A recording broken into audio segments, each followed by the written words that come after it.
Right, and we're back in here. And this time, we should actually be getting sound out of Cubase, which is going to be important if I want you guys to know what's going on here. Again, I am Ailsean from the Grammar Club. We are working on Erma from Burma.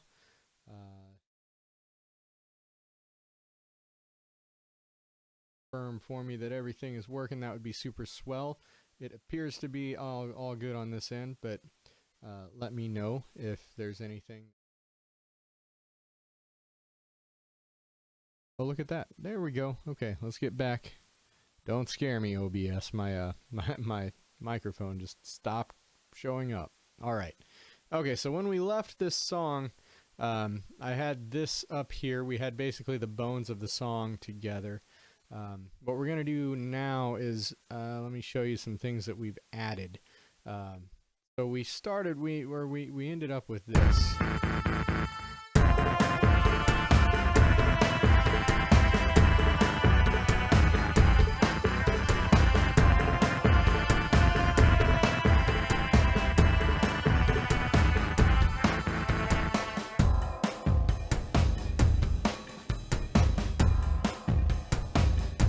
Now that whole section is empty right now.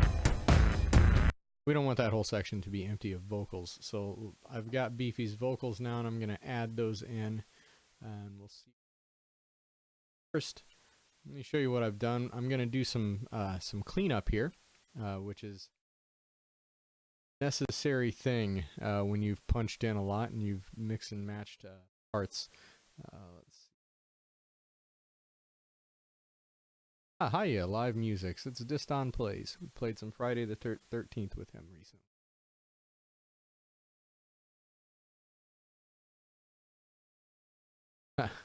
Alright, let's fix something right here real quick.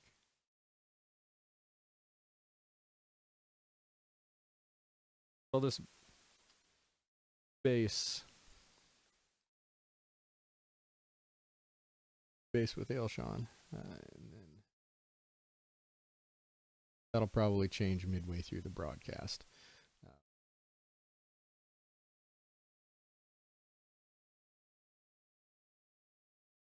Let me know when that swaps. Sometimes it takes it a minute. Okay, let's get back to looking at some things. What I'm going to do right now is we're going to look at some guitars I recorded, and then we're going to make sure that nothing bad is happening in these little spots. It looks like I was try to tidy things up as I go. Notice on these waveforms, you're going to see at the beginning, I've dragged over this little fade in thing, and that's going to make sure that it comes in cleanly. So let's look at this, how this sounds.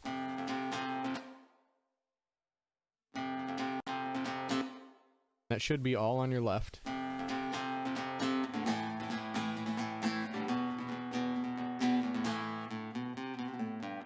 Okay. We don't need to listen to all of the individual parts. What we need to do is look at the positions and make sure that they're good. That's nice. Let's check out our next one. What I'll do is I'll just click each one to highlight it, and as I go, I'll make sure that each one's good. These nylon strings, they all end and start with a little break, so with a rest at the end of the measure, so that makes it real easy. There's an art to punching in and splicing things, just like with doing film or with doing anything where you're doing any kind of editing, whether it's Photoshop, movies, doing cuts from scene to scene, or doing audio.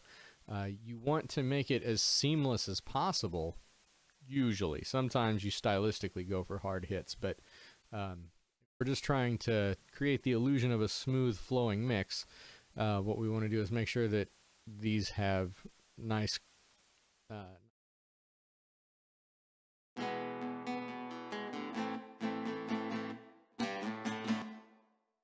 fine. All of these have reverb on them as well. The tracks do. Before we get done today, I'm going to print stems for Tanner or Ty.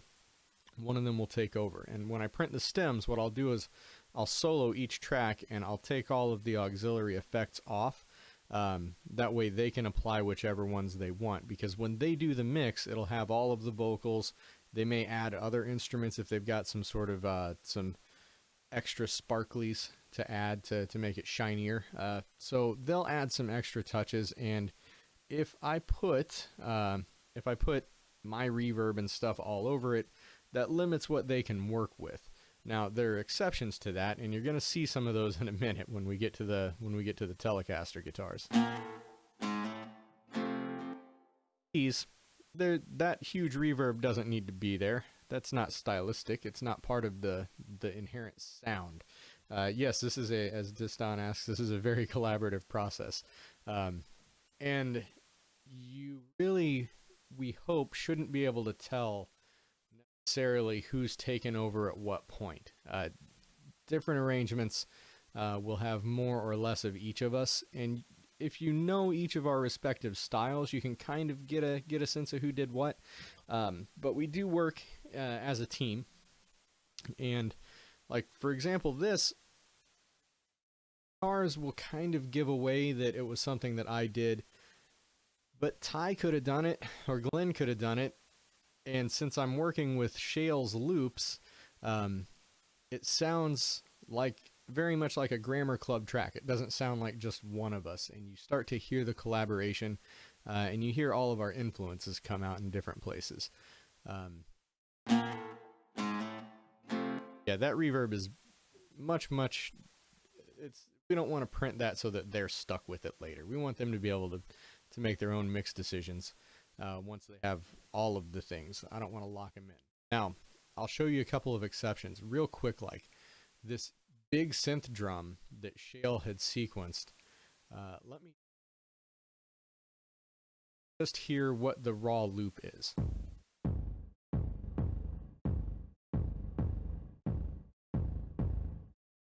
Now you hear that, and that's just the loop.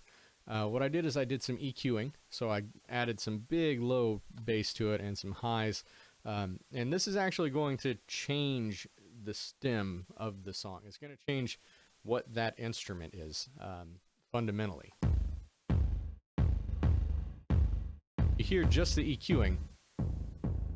How dark that the original is, kind of dark, a little bit muddy, and it doesn't have as much impact as we want. So if I add in the equalizer, let me show you. There's a huge boost on the highs. I would normally not do such a large boost on to have some punch. Notice we've got faded green line is where we started.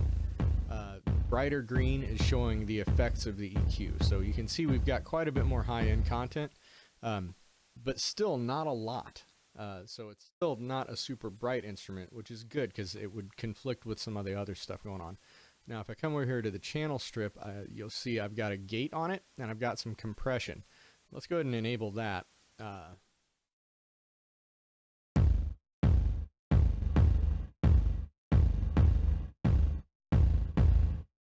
Now that has become a stylistic choice to take this drum and have that reverb pound out and then cut off right where I want it to cut, just to give a little air before the next drum hit. So I sat and tweaked this and timed it out. Aggressive AGC or gate on my mic. Thank you for telling me that, Devin. I will fix it. Let me go here. There we go. Let's just change that down to about there. How's that? That should be much, much better. I've made the gating much more subtle. I am still new to this a little bit. This is about my 4th time ever trying this. So thank you for putting up with me, and hopefully it will just continue to get better and better. Right in the middle of my speaking. Oh no. Is it fixed, Devin? So far so good. Excellent. Okay, so did you get the gist of what I'm talking about with this kick drum sound? We want it to come out, and we want it to hit hard and then cut off right there. So it's going to cut off right before the next drum hit. And if I start playing it again,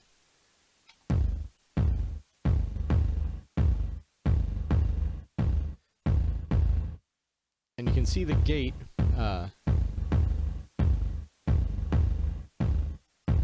and it just cuts that so that it has a little bit of breathing room. If it were just continuous, it wouldn't have enough air. It wouldn't pump the way we want that drum to pump. Tanner is going to have some fixing to do to keep the whole mix from pumping as a result of that, but he's good at it. It'll be okay. The compressor, if you notice, is just barely hitting, and that's just keeping it at a standard level so that it's not jumping up and down too much between the different hits. And it should have some dynamics to it, but we don't want it to be too crazy. Okay, so let's come back here. And notice that's, like I said, that's a case where we want the reverb to be in the print. We want them to have the mix with the reverb. So that is going to start and finish just fine. That's going to start and finish. Those are going to be great. Let's see. Okay, so that's all of that nylon guitar track. I probably don't need to go over the entire second track. You guys have seen what's going on already. All I need to do is make sure that I didn't neglect to catch any of these when I was recording. It looks like this one I did. So if you see here, I've got the fade out. I do not have a fade in. Oh, yeah, I do. And it's just barely. Notice if I do this, you'll start to see it change the waveform. If we wanted to fade in, we want that to fade right there. So that's going to be fine. And are there any others that I missed? That one's good. That one looks like I might not have gotten it. Hey, let's see here. Last one. There we go. Okay, so now let's look. This Telecaster that I've got here, I've got a little more going on with this one as far as the choices that I've made. Let's look at the lead first. Now, I'm going to let you guys who watch the stream or check out the video later, you're going to know a little secret about this. I have, to the left of me, I've got a very nice tube amp, a PV Delta Blues. Down here, also on my left, I've got another tube amp, a PV Valve King. I've got an old PV Backstage. I like PV. I've got a PV Backstage Plus here. And then I've also got a Korg processor that I use sometimes. If I've done my job correctly, you shouldn't know which one of these I've used to record. They all have their own ups and downs and reasons to record them. Depending on who you talk to as a guitar player, some people will tell you, no, you have to use a big tube amp and you have to do it this way. And there's a reason they think that. And there are very good reasons for that. There are very good arguments for that. The downside is, in order to get the best sound out of this, it's a 30-watt tube amp. It's got to be pretty loud. I've got to really cook the power tubes to get the best sound out of it that you can. So having to crank the thing up is kind of a downside. Now with the Valve King, I can record USB out of it. It's also got an XLR out with a speaker simulation built in. That one, I don't have to cook it. It lets, or I do, you still have to cook the power tubes, but it lets you turn the speaker off. So you can crank it up, and then the output tubes go to the speaker simulator instead of the speaker. Not all amps do it that way, but this one does, and it sounds great. But this is a thing that PV's amps don't do, is get you a really good twin reverb kind of a sound, or a really good Fender clean. They have a really good jazz clean sound, but they don't do a good Fendery clean. So for this song, I decided I was going to use, just plug the guitar straight into the computer. I rarely do that, but I do. Real quick, before I forget, Diston Plays is asking, the fading helps smooth the tracks then, so it sounds more of a single production than multiple parts. Yes. I'll try, and the idea is you shouldn't be able to tell where one take stopped and one started. And something that I do, you'll notice if you look at these parts, you don't see a lot of little bitty takes. Notice they're all like 4 and 8 measure loops, just like the original loops that we started were. And the reason for that is I don't like to cut in the middle of a part of a song if I can avoid it. What I'll usually do is, excuse me, I'll record like a whole logical section of the song at a time. It'll either be the whole chorus, or it'll be half of the chorus, or it'll be up to where there's a good solid break. I don't like to do the thing where you record until you screw up and then you punch in to cover up where you screwed up at. I will if I'm having enough trouble with a part. But typically what I'd rather do is just record in chunks. That way I can take my time with each one of those chunks, get the best take out of myself that I can. If I've got somebody else in the room, if somebody is waiting on me, I will try to be less perfectionist and picky about my takes. But if it's only me wasting my own time, I'll do 168 takes if I need to. Anyway, let's take a look at this telly. So yeah, one of the things that happened when I was trying to record this is I had recently just put shielding in the body cavity of this guitar, and that helps to cancel a lot of interference. Like, guitars are stupid, especially electric guitars. It's just a dumb instrument. Nobody should play it. They have all kinds of mechanical faults. All sorts of dumb things can happen when you use them. And electronic interference is one of those things. So what I had tried to do is shield it so that it would be a nice sound with no interference going in. It completely trashed the output. I ran into a loop somewhere. Nothing was coming out of the guitar. I had to undo some of the shielding. Anyway, the short version of this is the guitar was apart for 2.5 hours, and I completely rewired the pickups, which made this whole process take much longer than it normally would have. So let's look at this. Now, check this out. I did not care at this point because I knew I'd be coming back to it. So I just kind of stopped that. Or see how that's right there on the measure, but notice how it's cutting off the wave. If we start, and let me kill the inserts. So what we're going to listen to right now is just the raw input that I recorded.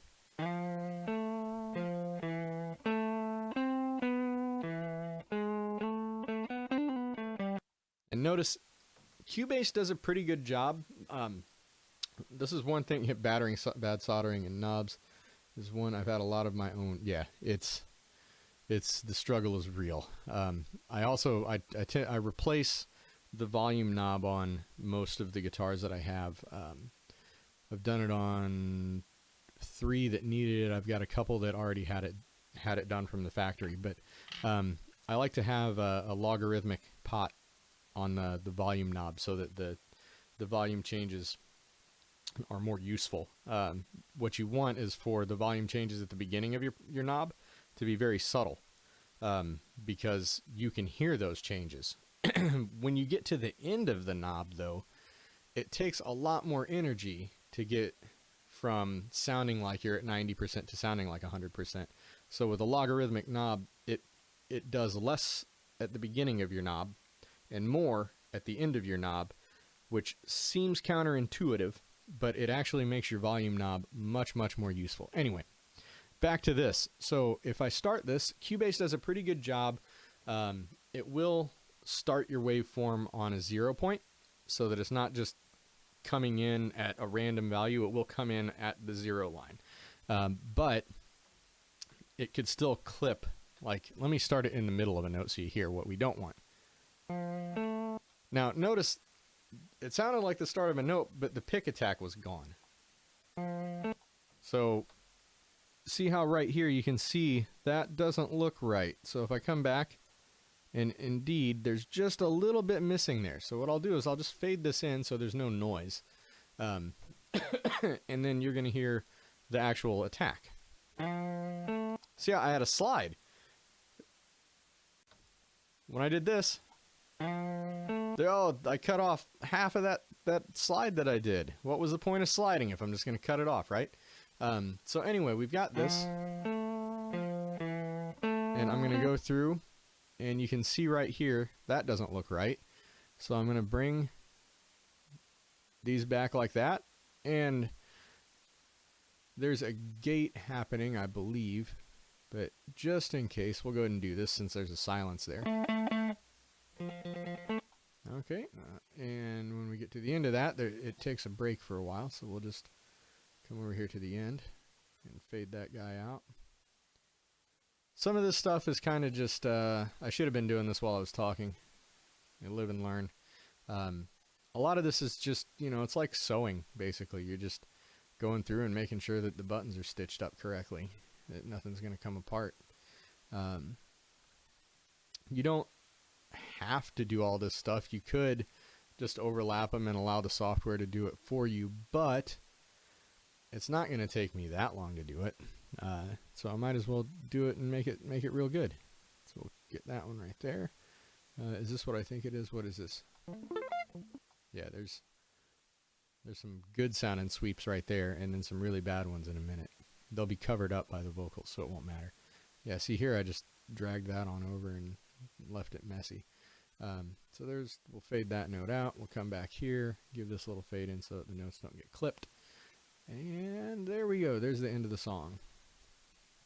You see, if you're going to record guitar tracks and you're going to give them to somebody, even if you're recording vocals or anything, if you can do stuff like this, even if people don't realize what you did, they'll appreciate it. When they get your stems and everything is nice and clean and tidy, and they don't have to go through and try and figure out how to gate it, because if I export this with weird overlaps and stuff, then the file that I give to the other guys is going to have weirdness in it.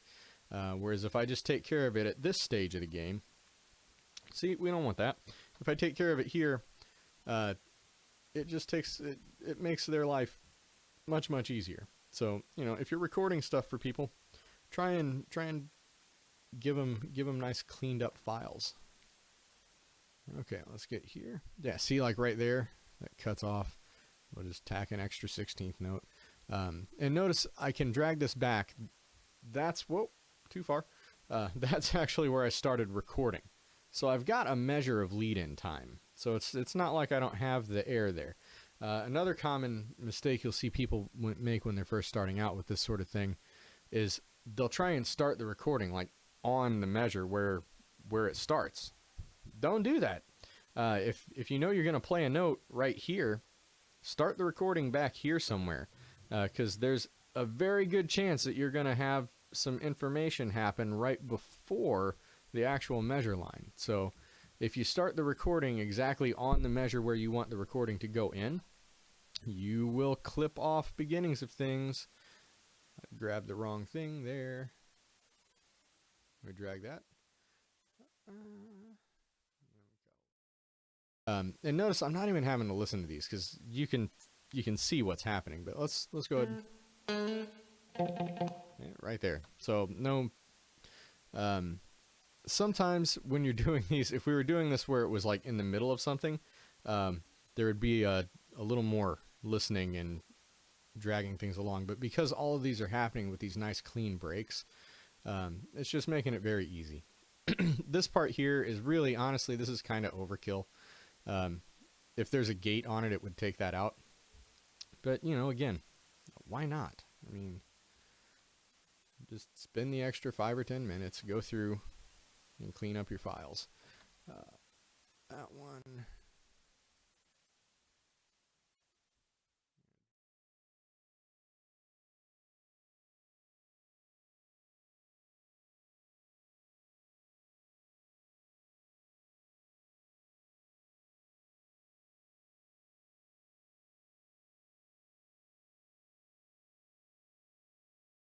Hey, there's the Grammar Club. I'm the Grammar Club right now, you guys. Stop being me.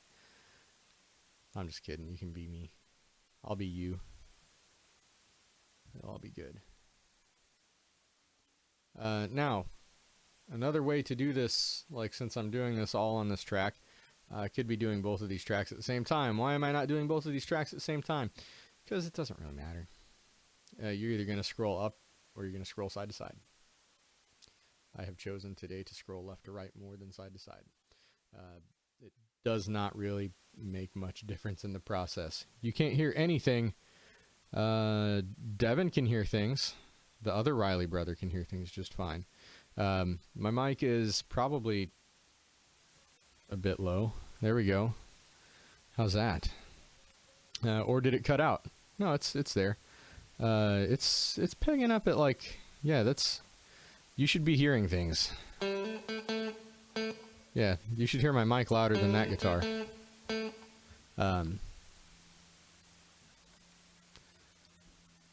You guys won't see it because there's not much of a visual indicator.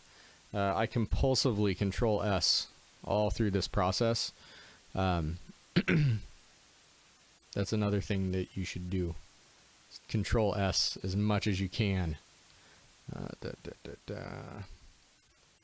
Let's see here, the Grammar Club Twitch. Let me double check this volume issue here. As much as you can. Oh yeah, it's good. There's plenty of volume. You gotta turn up your stuff, man. That sounds good when I listen to the stream just for a second there. Okay, let's kill that window. Okay. Scroll over here and into the song. You can see that the song ends ... When you're working with this stuff, learn to look at the waveforms also. Like, pay attention to what they're doing. Yeah, let's get this one.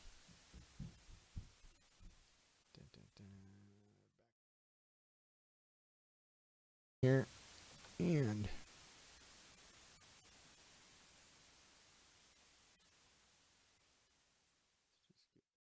see, that note comes in a little bit late. I wonder why, but I don't wonder that much because I think I know why. I think it's just because I was playing along and trying to keep the groove right. Oh, see how they overlapped? It's okay if they overlap. It won't hurt nothing, but I'm not going to let them. I don't want them to overlap. Where'd we go? There we go.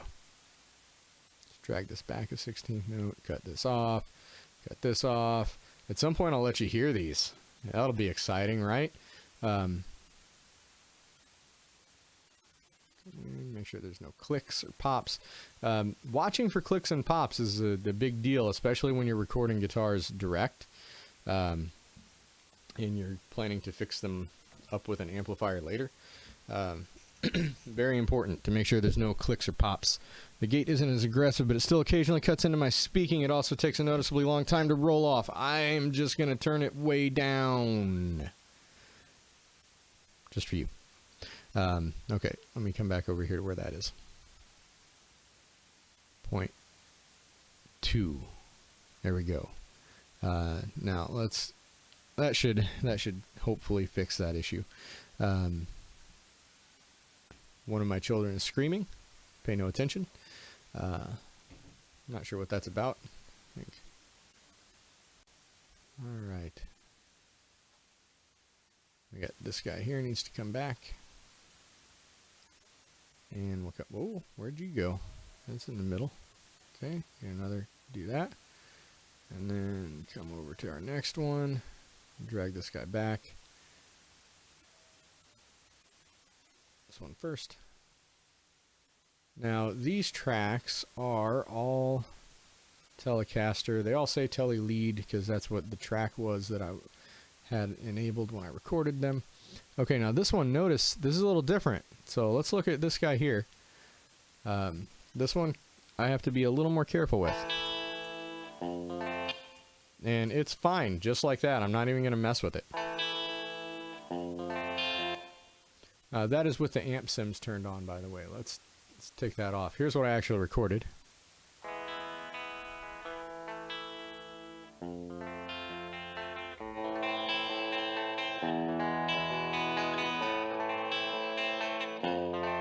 Okay, now that all those are done, let's come back to the beginning. So some things that I need to do with this track. Shale had used this sound, which is this cool synth bass. I know it's a cool synth bass because that's what I called it. Let's come and listen to that a little bit, and we'll see what we're going to do with it. So it comes in here, and we get...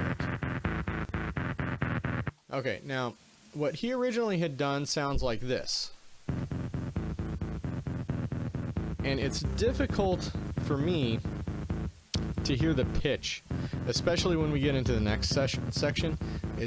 it was just difficult to hear what the pitch is doing. You see this? Hang on. There, okay. Here's what he originally had. Notice that's real boomy. It's a cool sound, but it's difficult to tell what note it's playing sometimes, especially when we get in with the rest of the mix. Let me unsolo that guy so you can hear the mix. Okay, so there, it's the only thing going on. We're so far so good, right?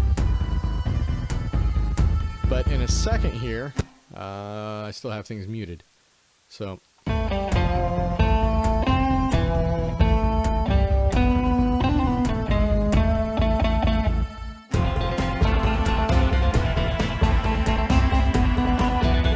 that bass is gone now.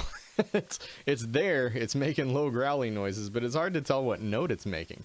And I really like it, so I don't want it to vanish. I don't want it to disappear. I want to hear what that thing's doing. Pronounced hiss coming from my mic. Mic closer and lower. Is nothing ever good enough for you? Oh my gosh. There we go. Oh, hey, hang on. Oh man, how's that now? That should have just fixed all sorts of things with the microphone.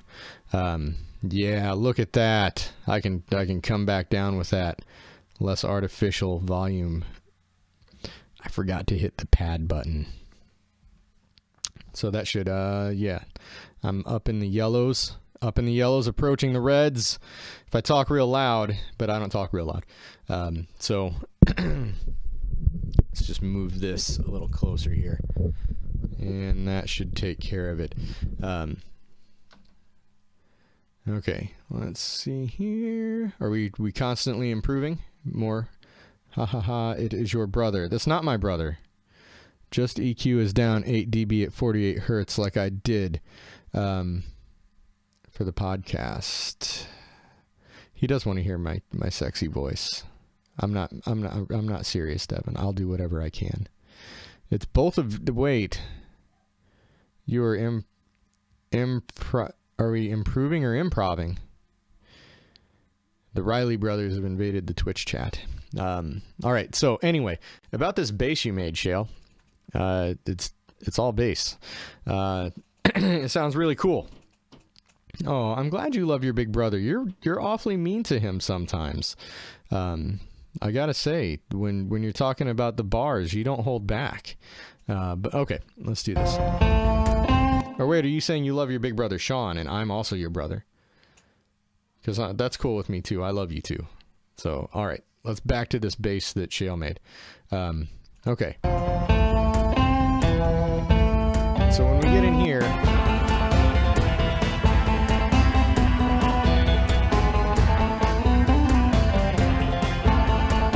we've got all kinds of cool things going on here. But the synth bass,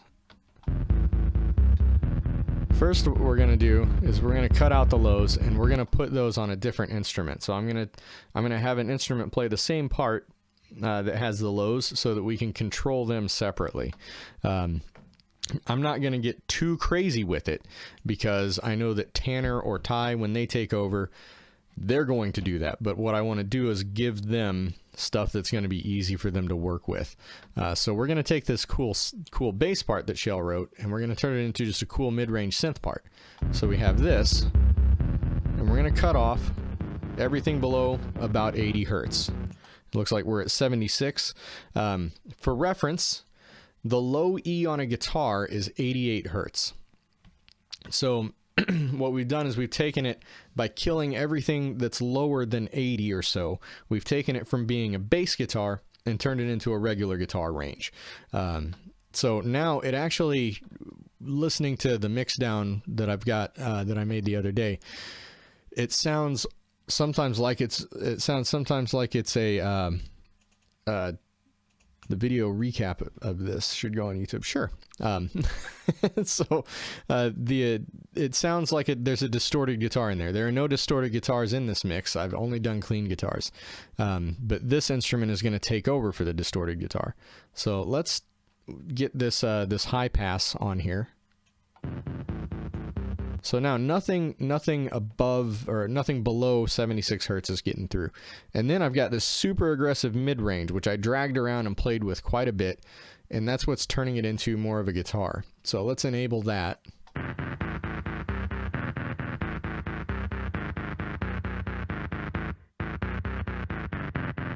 And notice, all of a sudden now, what was this super boomy sound here when we had these guys off,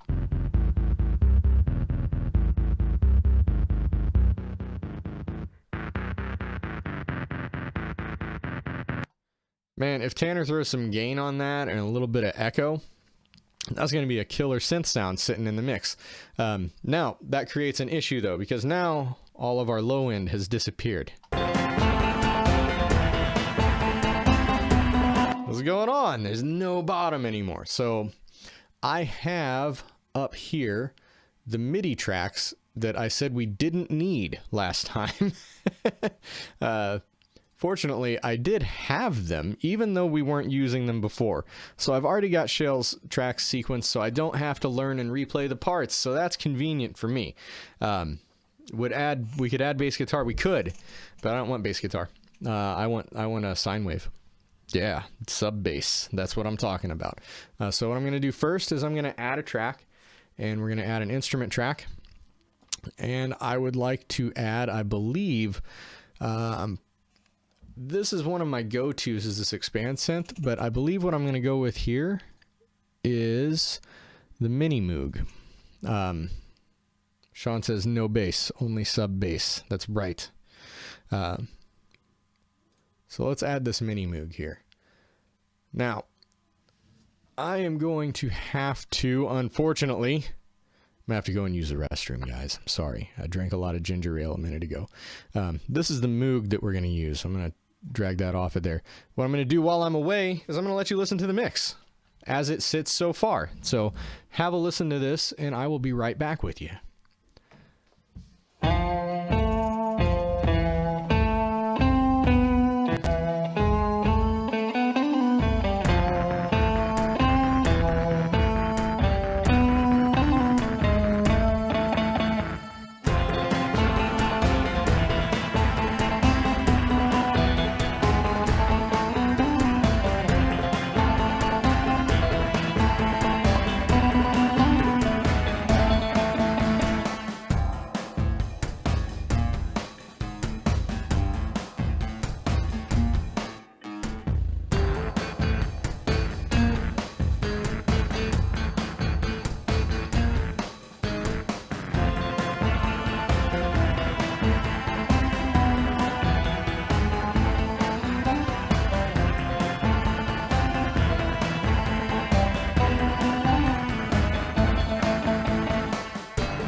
bump, bump, bump.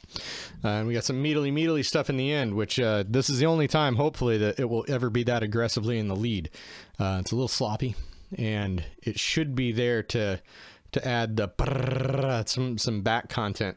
That should be a huge vocal chorus there. So this is another reason that, like, I'm not gonna fuss too much with the overall mix, because when we add in, you know, 5 tracks of Shale singing beautiful harmonies, and then 1 track of me and another track of Glenn, we do stuff like that. I don't know what what space is gonna need carved out for that. I could make a guess, but it would only be an educated guess. So back where we were, here's that, and let's get back to the Twitch chat so I can talk to you. There we go. Random visualizers is some Shale Riley business, is it? Huh. Okay. Yeah, I would like that. A handsome little Be Right Back loop. I could do that. Visual assets. Man, I'm liking where you're going, Devin. You want to help us out with that stuff? We'll take that help. Okay, so back to the Moog. First thing I'm going to do is I'm going to save. Depending on, okay, so this is causing me some concern up here real quick. I have got my latency set. Let's see here. I'm using a Behringer UMC 404 HD, which I have been extremely happy with. It's performing pretty admirably for being a buffer size of 256 samples. It'll let me go down to 64. I'm gonna nudge that up to a meg of sample, and I'm gonna set this to. What I'm trying to accomplish here is I would like this bar to not be peaking up into that red. That's my performance bar. I had the latency set so low because I was recording guitars in and I needed to hear them, and it did pretty well. So that was cool. But now that we're not recording live instruments, we can set that to a more comfortable level for the computer, as opposed to a comfortable level for me. Okay, so we've got our Moog. Let's grab the MIDI I don't need all of them. No, sir. I just need this. So I'm going to grab that loop right there, and I'm going to stick it where the bass goes. Looks like cool synth bass happens once here. So here's my Moog. Let's move this down next to cool synth bass. Get in the habit when you're making music of finding where you want your tracks to be and having a consistent order. It doesn't have to be the order I use. I'll tell you what my order is, but have a consistent order so that it's easy to find stuff. It doesn't seem that bad when you've only got, 16 tracks or so, but when you start getting up to more than 25 tracks, when you start getting crazy up into 100 tracks of stuff, which can happen, you can have lots. So have sort of an idea of ranges. Some people will color code. I like my rainbows. I like colorful things. Some people will make all of their drums one color, all of their basses another color. That's a very good idea. It's good advice that I don't follow. But what I do is I try to have drums and percussion on the first thing. Then my next thing is bass. Then I have pads, mid-range instruments, and then at the end I have leads. Now you could make a good argument for putting the leads before the pads. Sometimes I'll do that, but here's the reasoning behind that. And like Shale was commenting, he's like, wow, this mix is already great. I've done almost nothing with this mix. When Tanner gets to it, it's going to be so much better. But what I do is I know that I have my drums here and I get them set at a level that I like. And then I'm going to bring my basses in at a level around, I'm clipping, at around 4 to 6 dB quieter than the drums usually. Then I'll bring in the lead. Now the lead, you don't know a lot of times, like there's not a reliable dB level that you're going to set the lead at, because it depends a lot on what type of lead it is. Sometimes you'll have like a sine wave Dr. Dre whistle kind of a lead, and you'll have that thing at like minus 35 and it still cuts through the mix like nothing. And sometimes you'll have a lead that is a little more harmonically rich, and you need to give it more energy in order to get it up over the other instruments. But anyway, the point is, and this is a trick I learned years ago from Dale North, is you start and you get your drums set up where you want your drums. Then you bring in your bass so that you've got a good support, and then you bring in your lead. You could do the lead and the bass in the opposite order. Doesn't matter. Do those three things first. So you have a good solid level for your bass. Everybody knows there's where the beat is. You bring in, or for your drums, everyone knows when they hear the drums, that's where the beat is. You bring in your bass so that you can feel out how much bottom end you're getting in the song. Then you bring in, after that, your lead, because that's the focal point. So you have to have the focal point, and you have to have the support, which is your percussion and your bass. Once you've done that and you've got those where you're comfortable with the levels, then you bring in your pads and everything underneath them, and you can get them up to where they're acting as support. And they come in and they poke their heads out at different points. That's how you get a good static mix setup. Once you're happy with that, then you can start automating things and saying, okay, well, at this verse, this part needs to come up and this can go down a little, and you can start moving things around. But having everything established where you have, here's my foundational instruments, here's my lead instruments, and here's my support staff coming in to make sure everybody's taken care of. Do I use meters or I do it by ear? I do meter, and I pay attention to them. There are kind of different schools of thought for how hot you should bake things when you're going into the mix. Typically, I'm going to let my snare drum and kick peak out somewhere between minus 12 and minus 6. My bass is usually going to be about 4 to 6 below that. What I notice usually happens is the lead is the least predictable. It's the one where the meter is the least useful. You do the lead usually just by, okay, it sounds like it's at the right level where it's on top, but not out. Like in this, I have not mixed it correctly. The lead was super hot, especially considering it's not supposed to be the lead. But then you bring in the pads and stuff, and what I would say is you do it by ear, but you don't ignore the meter while you're going, because it can give you an indication if something's going strange. If you start bringing in your strings and they're sitting really hot, but you can't hear them, then you know I need to look at the EQ on those and see why. Why can I not hear them when they've got as much energy as the bass? Because you have a finite amount of headroom to work with, so you have to make sure that everything fits in there. So watch the meters, but don't be beholden to the meters. Be beholden to the sound, because at the end of the day, nobody else is ever going to see those meters. You know, man, that string patch was like 6 dB hotter than I thought it would be. No one else is ever going to know that information. So only worry about it to the extent that it's a useful tool. So it is a useful tool. Don't ignore it. Use it as a useful tool, but don't obsess about it. Anyway, let's move on here. So what we've got, let's get this bass part and let's find a spot where it goes. So cool synth bass happens here. I'm actually going to start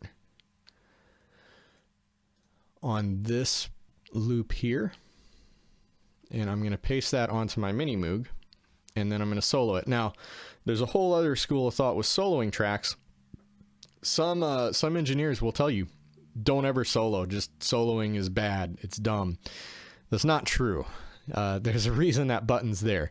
But what you got to remember is that the solo button, you need to use it again correctly. You need to use it as a tool to solve an issue. I'm going to use the solo button to hear what the sound sounds like. What the thing that people will do that's a mistake is they'll use the solo button. Man, I'm not seeing any signal on this mic now. Is that better? There we go. People will use the solo button to make the instrument sound good. It doesn't need to sound good. It needs to sound like what the mix needs. So, for example, you could solo a guitar track and you listen to this rhythm guitar and it sounds killer. And it's got a nice full bottom and it's got some sizzle on the top and the mid-range is tamed down so that you got this nice aggressive crunchy sound. But then you drop it in the mix and it just vanishes.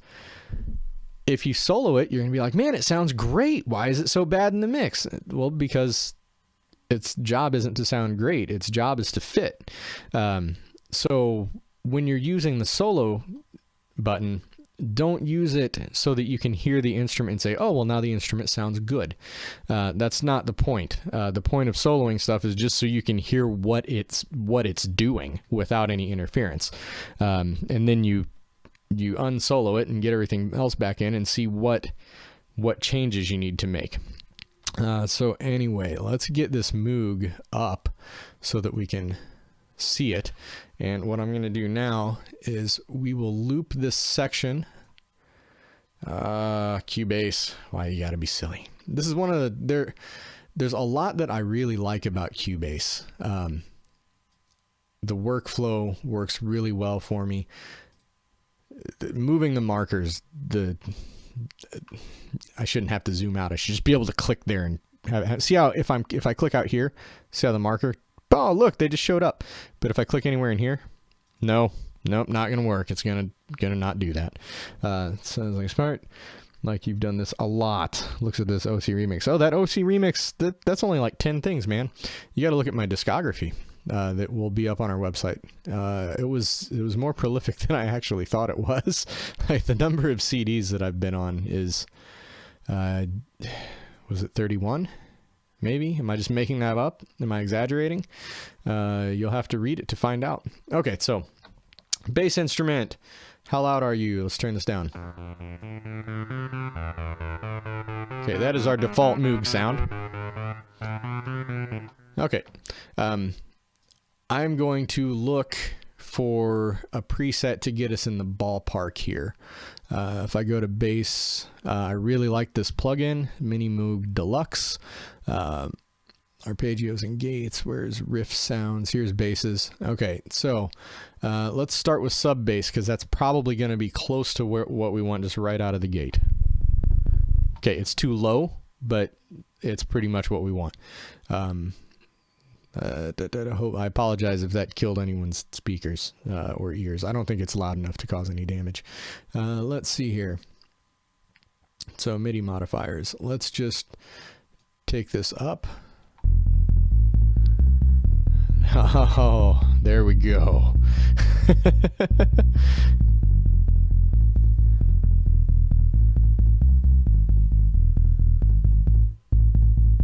All right, now that I'm already feeling that. But what I want to look at is we've got some left and right action happening, and I want this to be actually an even more simple and basic bass sound. So let's look at this.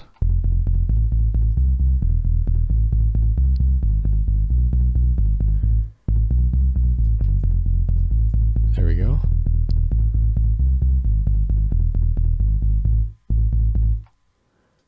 And that will loop for us, and I'm just going to play around. Bear with me while I mess with this sound and twiddle knobs. I'll try not to get into it too deep.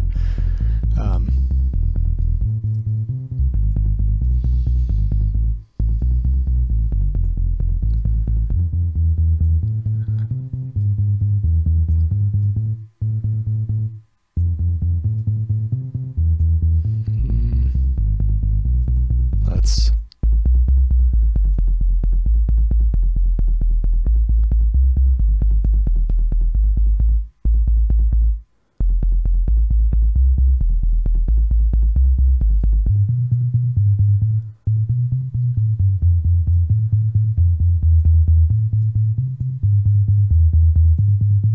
mono, there we go.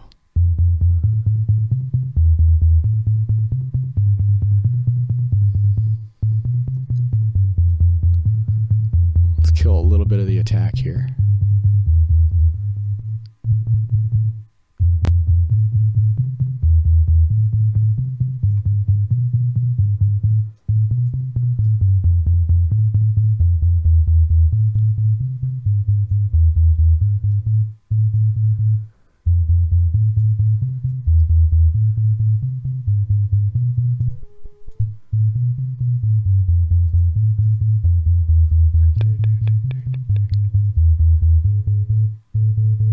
Let's get this square wave going in here.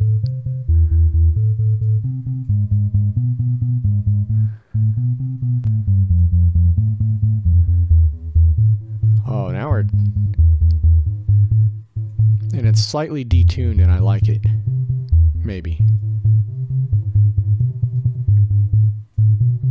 That wasn't what I wanted.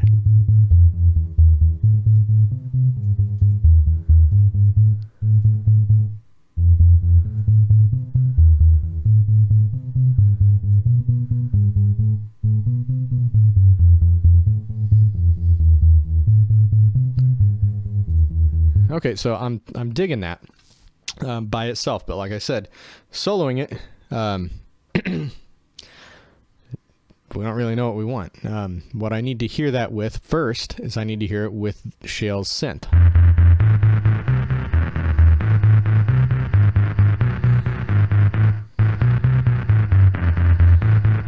It's super loud. Let's bring this guy.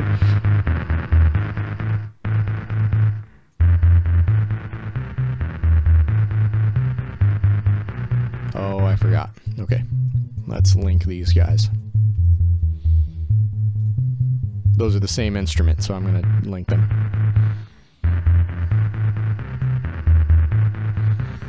All right, I'm digging that. Now let's make it behave itself. Let's look at it in the EQ here.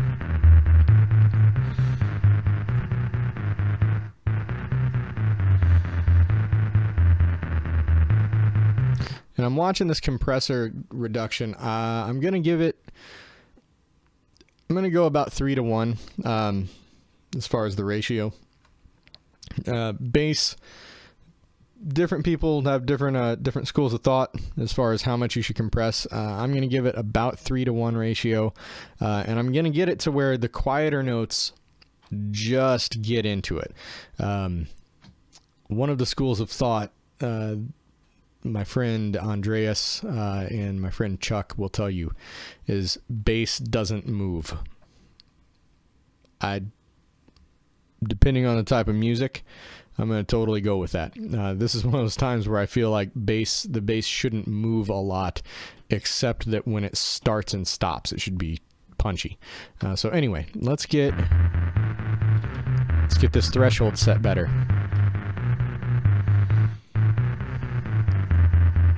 So now we've got some lows in our mix. And if we look over here, this is on my master bus. Oh god, that shouldn't be on. That really shouldn't be on. Or that. Oh, that solved some things. Okay. Pay no attention to the man behind the curtain. Yeah, so that looks like a bass to me. There's not a lot going on up here, but it's a bass. And we can always rebalance it later, and what I'm doing here is setting it up so that Tanner or Ty will be able to have tools that they can use to sculpt a good mix. Let's hear if we get just the bottom end of this mix. Let's start, like I said, we'll start with our drums. I believe I cut some lows. Yeah, I decided not to cut them. So it's weird. Anyone who's listened to the stream here so far, did you notice that it's the same drum loop through the entire song? Because I find myself forgetting that it was the same drum loop through the entire song. Usually you would want it to change up more than what it's done. And what we've got going on is this loop with a few slight changes here and there where I've cut off individual hits and moved things. This runs through the entire track, and then other drum things come in and augment it. Can I put a subtle reverb on it that is sidechained to duck around the kick drum? I can, but I won't. And the reason I won't is because I just have to turn it off later. So that's exactly, I'm glad you asked that. It's a great example. That's exactly the sort of thing that when I pass this off, that sort of thing will happen. Like I said, for me, I'm just trying to get a good sound that they can do exactly the sort of thing you're talking about with. For me, that's more involved than I want to get. I just want to have a good sound. if I were the one doing the mixing, yeah, there's a good chance I would make that sub play around. There are a few different ways to do that. Side chaining, I might mess with reverb, I might not. I'm not a big fan, honestly, of reverb, especially on basses.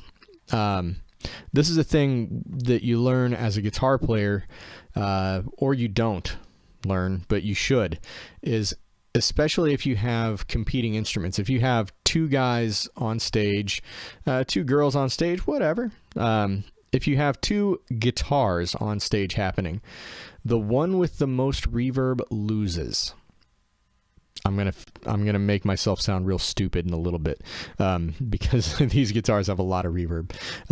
But generally speaking, reverb will wash your sound out, which is why you would do what Devin suggested, which is you would duck the reverb to have it come in and out underneath things.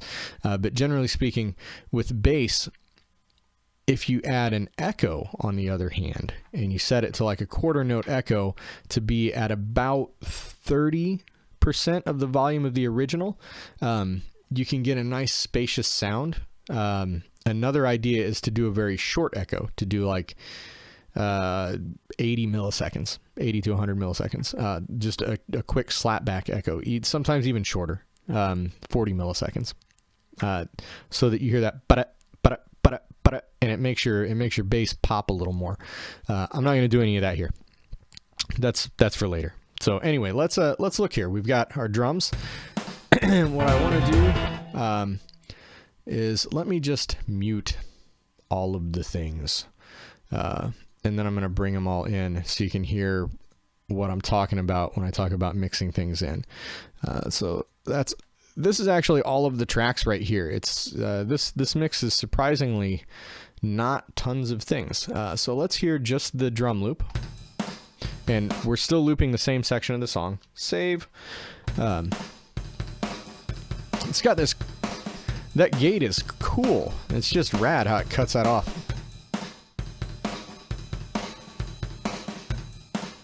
Okay, so now we've got this.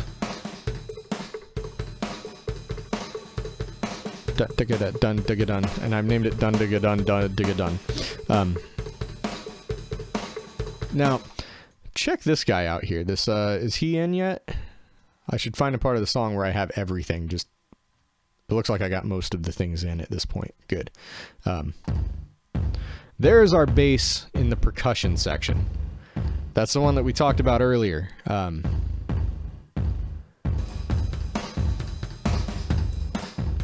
So now, let's come back to this. Do I need the lows? That's an aggressive high pass. We're at 200. Now, people will describe 200 to 300-ish. You hear different specific numbers from different people. For me, I think of what I consider the mud range to be about 240. So 240 hertz is where the muddiest of mud happens, or at least the mud that I dislike the most. So what we're doing by cutting is we're reducing everything just underneath where the mud is. So we're cutting out a lot of bass. That sounds awful. I mean, that's not good. Shale gave me this great sound, and I've just wrecked it. But let's...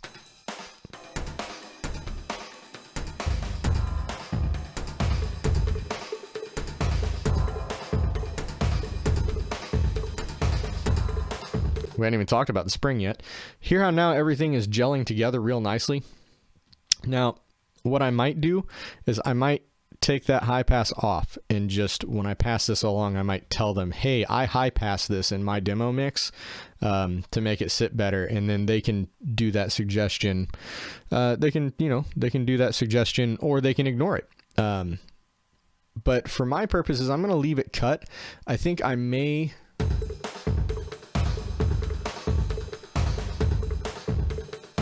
No, it's pretty good. I think, let's see, we're at, what are we at? Show me the value. I know it's a low cut filter. 206. Let's give it like 180. 175. Let's hear.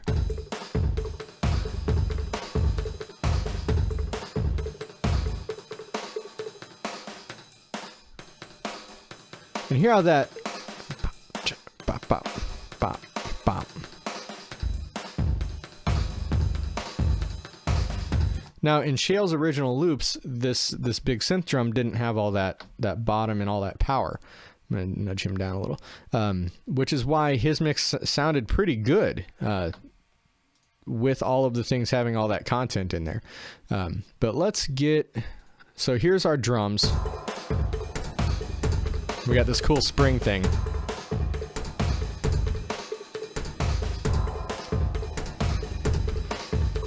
And because of all the things happening in these 3 tracks, you kind of don't notice that this one is doing the same thing for the entire 2 minutes and 43 seconds or whatever.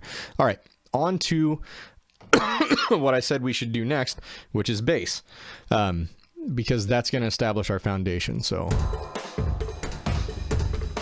now we've got these guys here.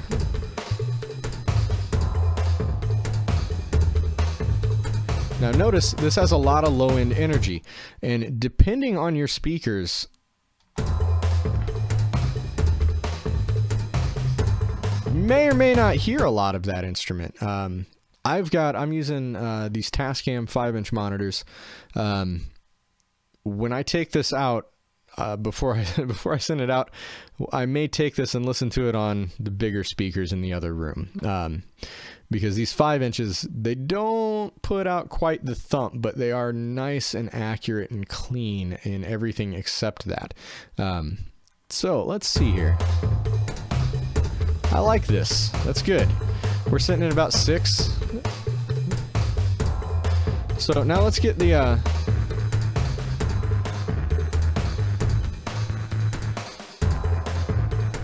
let's hear them together. I want a little more of this. And like to answer Devin from earlier, notice I'm watching this hit about -12, and it's feeling pretty good around that range. And I'm noticing this hitting at -6, and it's feeling a little hot, because if we look over here at our master, we can see what the full bass is doing between the two of them, and we're knocking that ceiling, that -6, pretty good. And at this point in the mix is when I would move things up or down so that I know I've got enough headroom to work with later. So we're good where we're at, I think.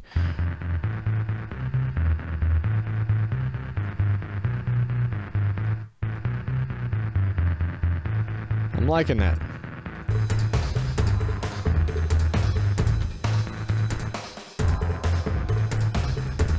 Just a little less of that.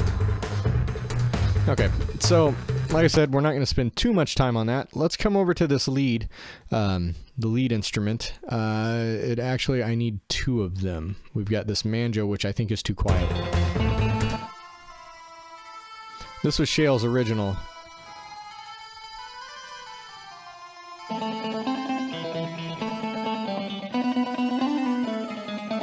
Now, when it comes to guitars, the lead guitar is the only one that I'll usually leave very much bass in.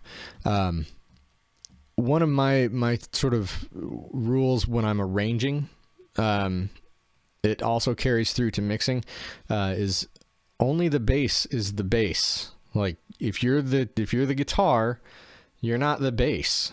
If you're the keyboards, you need to have a discussion about who is the bass at any given time. But if you're the piano, or if you're the guitar or the singer, you're not the bass. Let the bass be the bass. Don't step on it, because it needs the most room.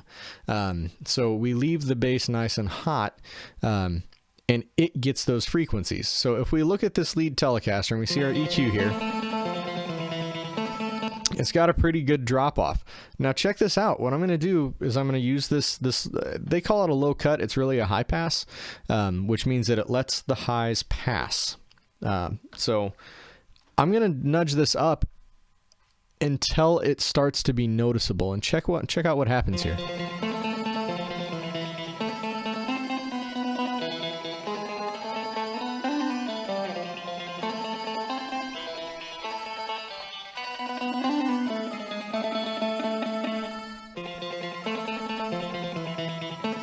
Okay, here the mud come in.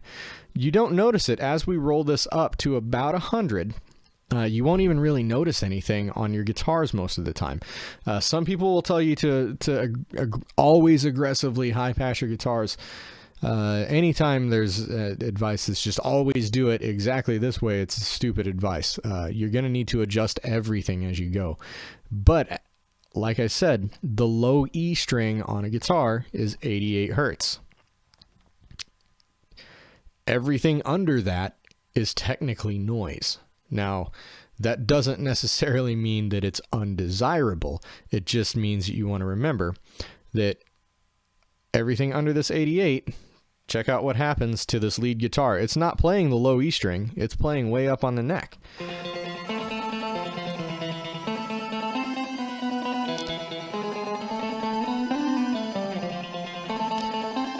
Right, that guitar is on the subway, sitting in one seat with its legs wide apart, taking up room that two other people could fit in. That's all that guitar is doing right now with those lows.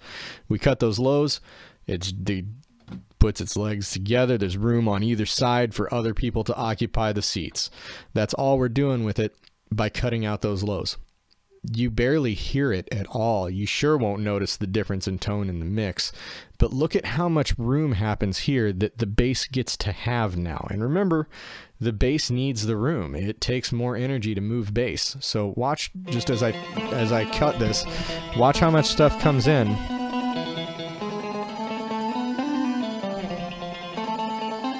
And then just like that, we've created a whole bunch more room for the other instrument. Now that's our lead instrument, so we want to make sure that our mix, and we've got the mandolin banjo as well.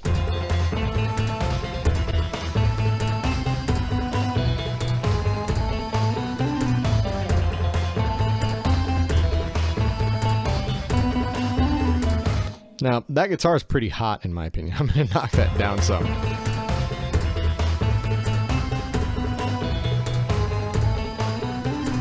So now we're getting something that sounds good.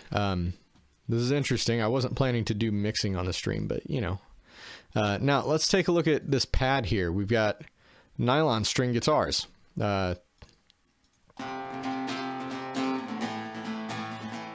Again, they don't need these frequencies.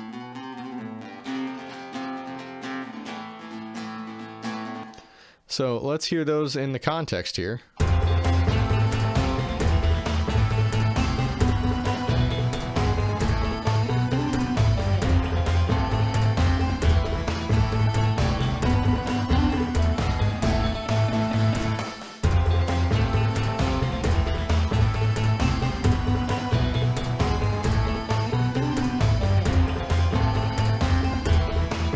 Those are good. Now we have a harmony. Harmony. Add it when you add the leads. Add it at the very end. Add it where it is the easiest for you to do. Try it when you're adding harmony instruments. If it works better to add them at the same time as the leads, then it works better to add them at the same time as the leads. Cool, do it that way. If you're having trouble with it, mute the harmony instruments, come back later after you've filled in the pads. For me, it's easier to add them then more often than the other is the case. So most of the time it's easier for me to add the harmonies at the end. Otherwise, a lot of times you'll hear them and you're like, wow, that's really nicely balanced with the lead. Then you hear it in the mix and you're like, well, that's buried, or that's louder than the lead now. So this cheesy horn here.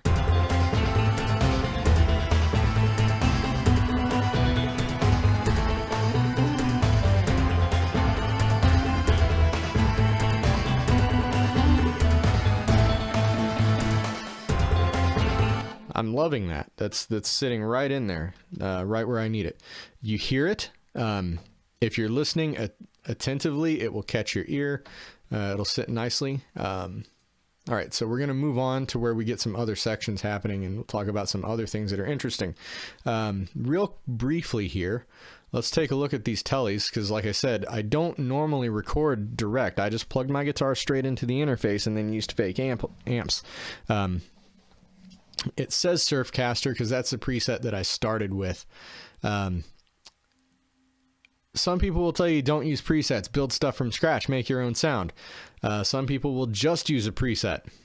Man, use a preset to get you in the ballpark.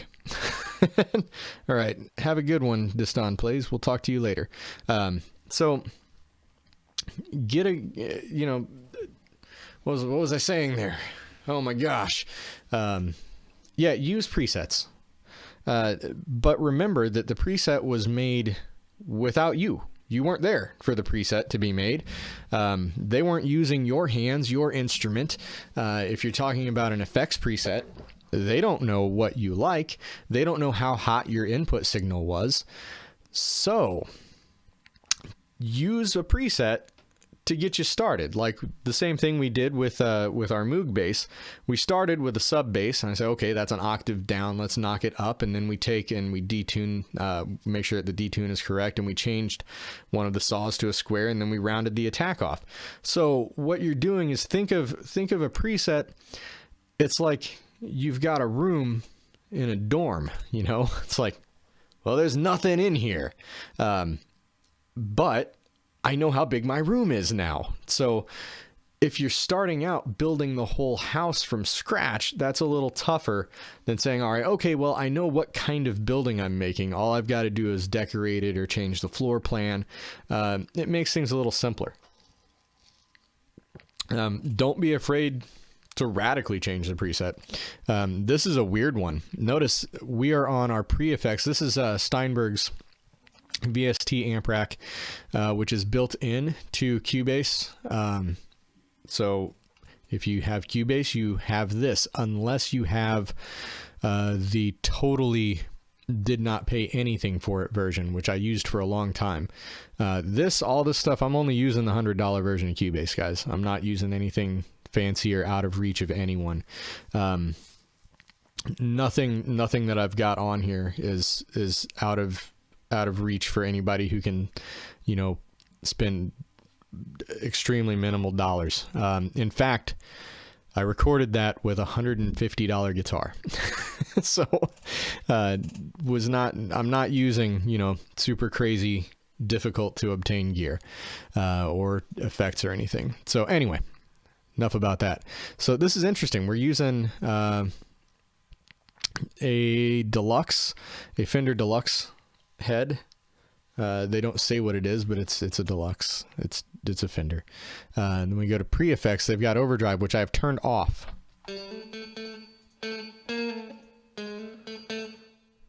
Oh, yeah, there we go. Where's the section that has this?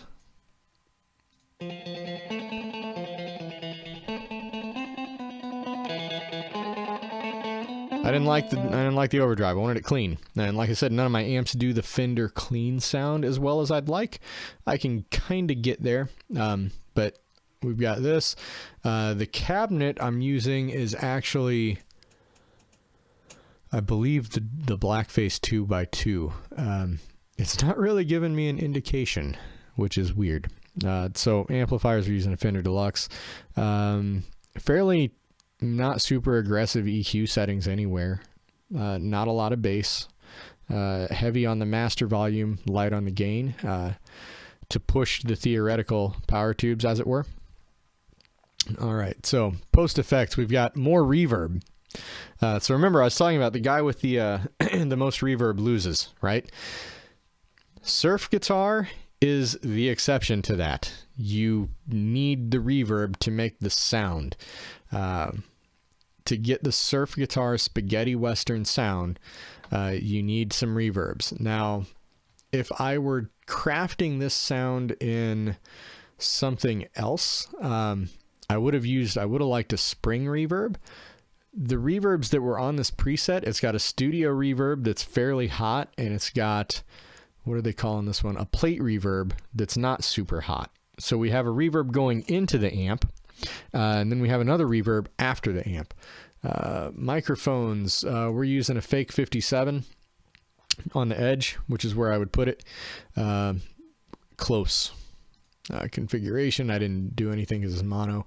We've got an EQ, which is deactivated, and the master level. I think that actually just switches the whole thing off. Something I like about this, the VST amp rack, is they show you your input level over here and they tell you get in this range. That's super, super helpful when you're recording direct guitars, because guitars are stupid. And electric guitars are incredibly peaky and incredibly dynamic. So you get huge volume spikes. And this helps you kind of figure out, like, okay, I need my big volume spikes to kind of hit right here. Anyway, let's listen to this thing. Let's hear what these... And even now, the reverb is aggressive, but it's not stupid aggressive. It could go hotter. But remember, we're coming from this sound. This is what my guitar sounded like.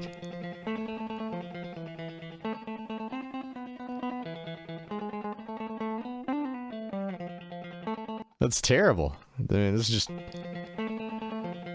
It just sounds... There's no good tone going on there. Let me find an even worse example. Yeah, here.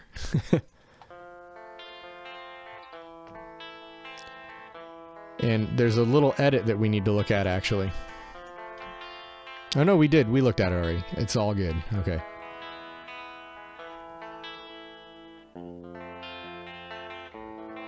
So we hear that, and then let's hear the amp. Oh. Wrong button. And again, just listening to that guitar sounds terrible. That's not a good sound, but it's the sound that I wanted to combine with everything else. You got to remember, just in the guitars, we've got all of this going on.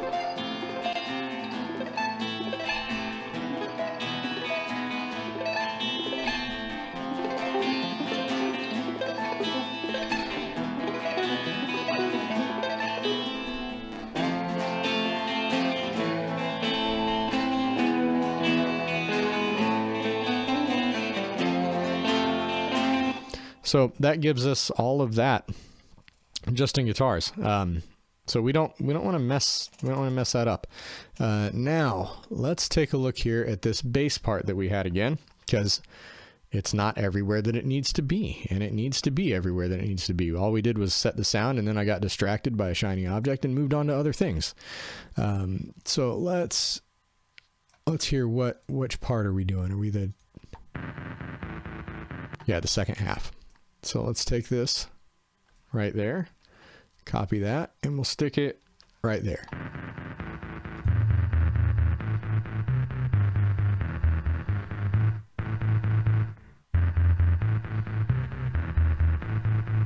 Okay, so now we can take the whole thing, and every place that bass happens, we're going to stick that in here. There is one weird exception that's going to come up. And we'll talk about it when we get there, because it's a cool thing that I discovered on the last stream. Right here, that bass is happening, but if you notice, so is the other one. And this is the one that I want represented by the bottom. So we're not going to put it on that. We're going to put it here, then we're going to put it here. Now, let's get this other thing, and we're going to need to look at the second cool bass section. Here's the first full loop of it, so we're going to start with that section of the song. And let's come up here to the MIDI, and we'll grab bass. That's the second part, and this part is a little sloppy, kind of stylistically. It's kind of, some notes happen early, some notes happen late.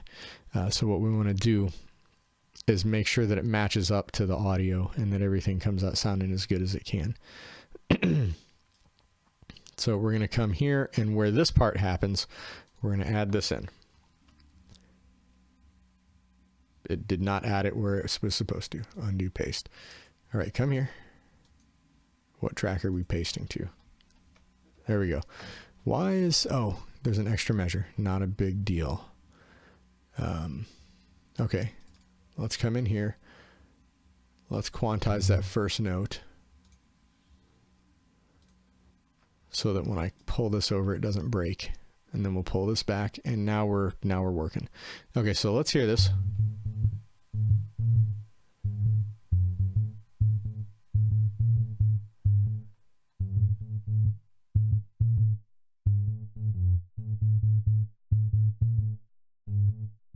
Okay, so here's that.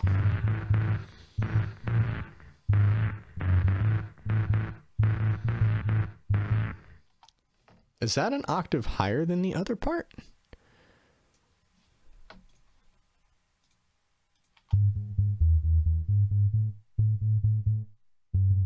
No, that's good. Okay, now, here's what we needed to look at, though. That Moog is not dealing well with these notes being like that. So let's go to 16th note grid, and we're going to quantize this bass part and hope that it doesn't wreck things. But we need to make sure that these overlaps. The Moog synth that I'm using, I like the sound of it, and I don't want to change it. But see how that isn't working? We need to move that. 2 and 3 and 4. Okay, let's undo.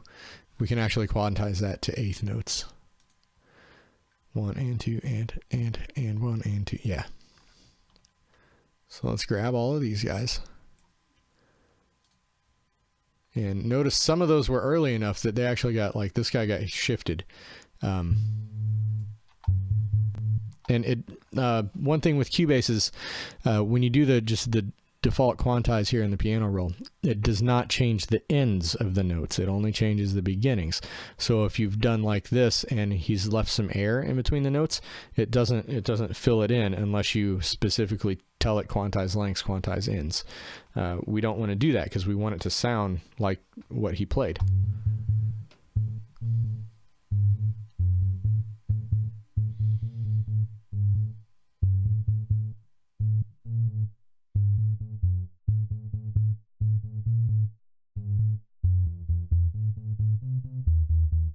Such a neat bass sound.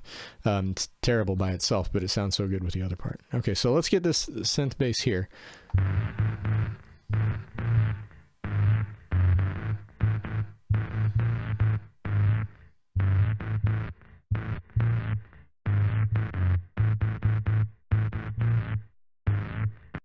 Now, just listening to those two by themselves, there's some parts that get a little bit sketchy.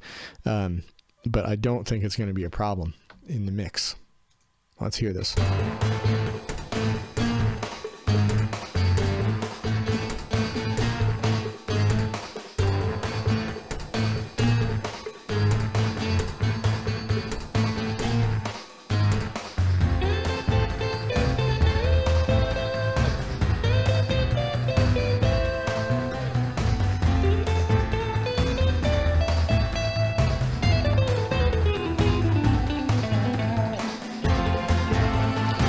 And I'll tell you what I'll probably do is I'll probably export the MIDI as well. Just in case one of the guys wants to go nuts with adding even a different Moog synth. Maybe they want something more aggressive. Or they just want to change things up. So I'll probably go ahead and export that MIDI track. The other MIDI tracks we don't need. But that one, that particular, the bass, they may want to play around with.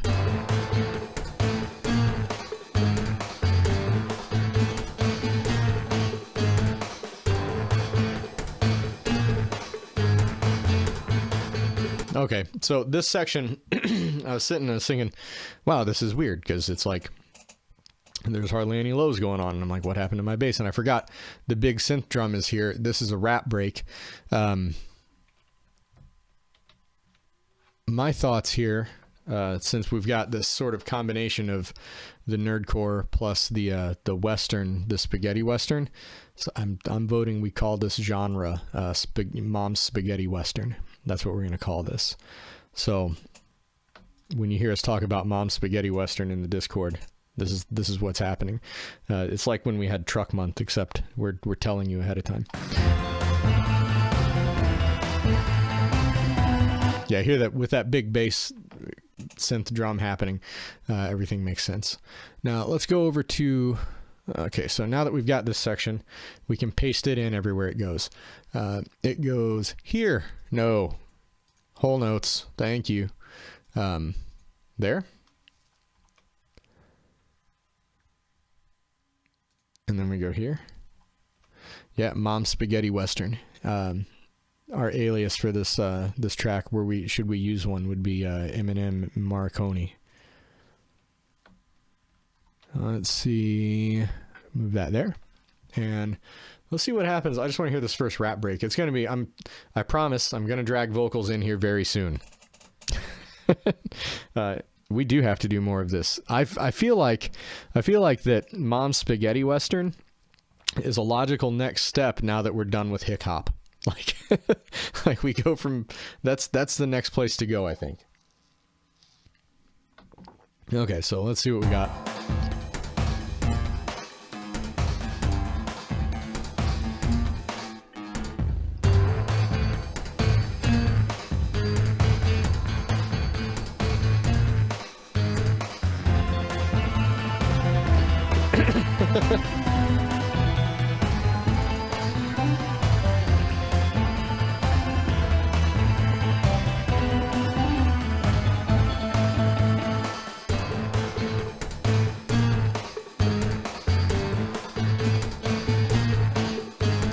Yeah, see,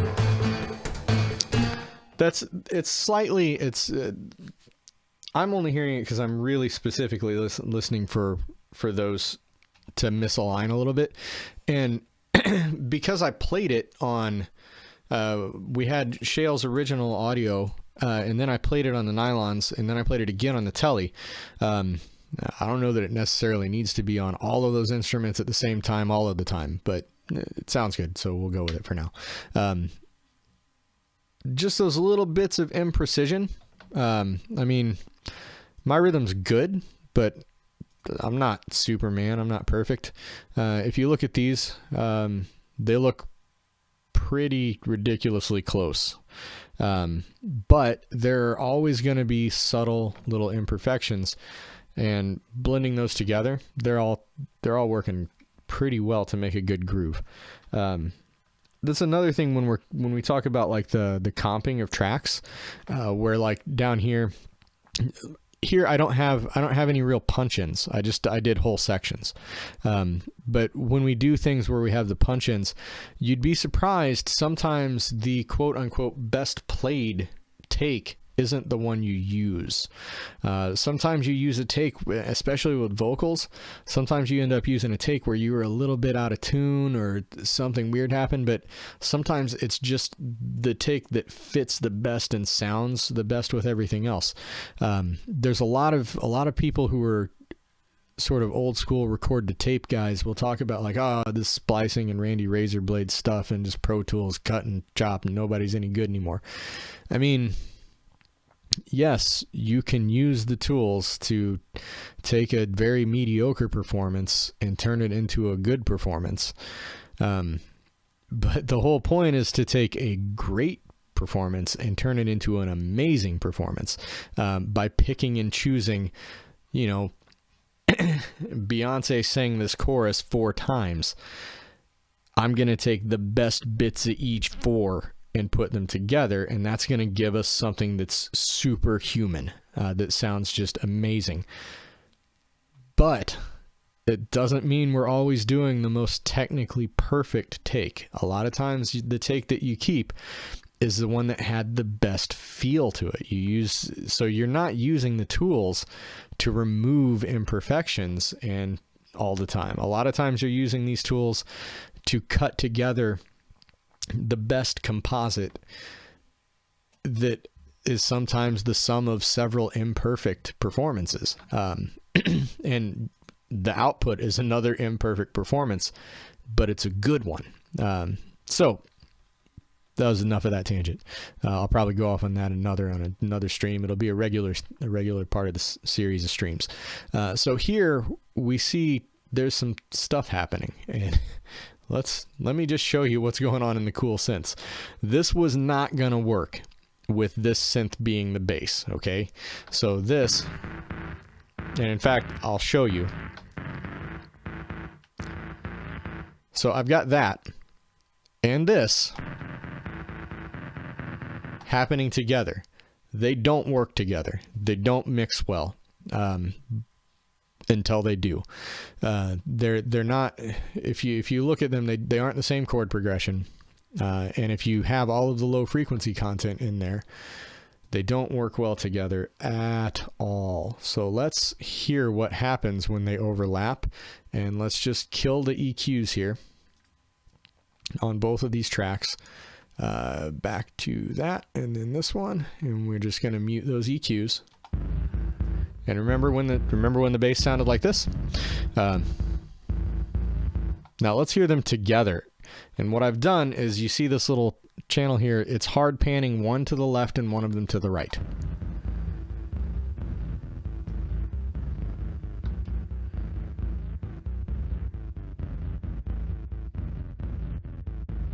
Now, on the last stream I did that and I was like, all right, I'm hearing something cool there. But at the same time, I knew it was not going to work unaltered. Why not? They're panned away from each other. They should be fine. The second you put that in a subwoofer, all the lows go in the same speaker. And even if it's not in a subwoofer, right now I've got my speakers a little farther apart than they should be. Usually when I'm mixing, I'll scoot back a couple feet. But sitting here in the middle of my two speakers and hearing it phase from side to side is really cool. If I take this out to the other room with the big speakers, or if I take it upstairs with a surround sound system, it's not going to sound good. The bass is just going to be a muddy, god-awful mess. But listen to what happens as soon as we get rid of those low frequencies and these become mid-range, fake electric guitar range instruments. Let's cut that off. Put that spike there. Now listen to these together.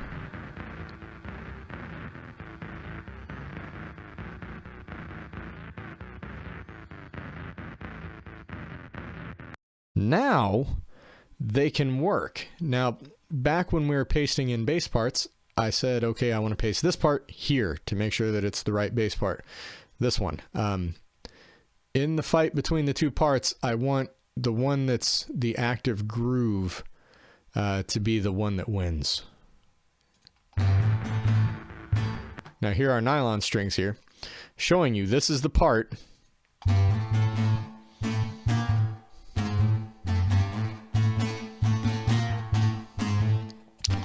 Let me show you something funny too.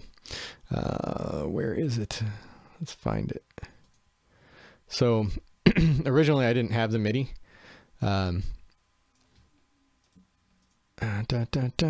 Tools.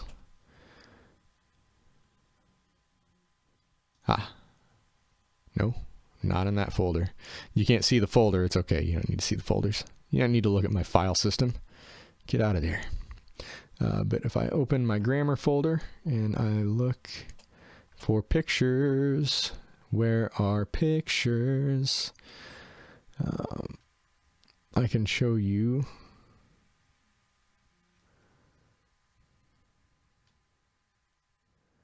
Ermabass.ping. This is what I looked at the whole time I was recording those guitars. I had this up on screen. Funny thing is, it's kind of wrong. It's got some notes in there, and I didn't mention it when we were playing it back on the Moog.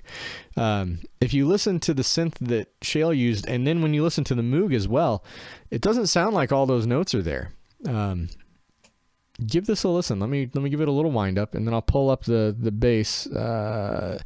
Okay, so.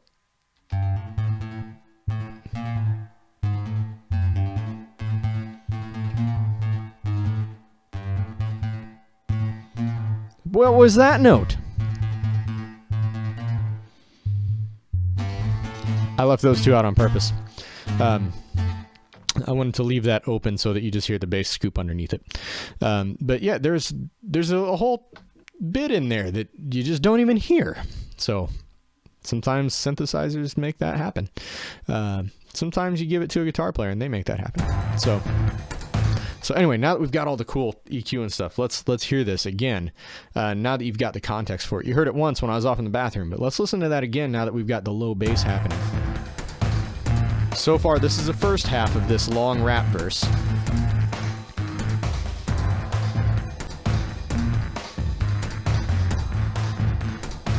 And now they're both going to come in. Listen on the right-hand side.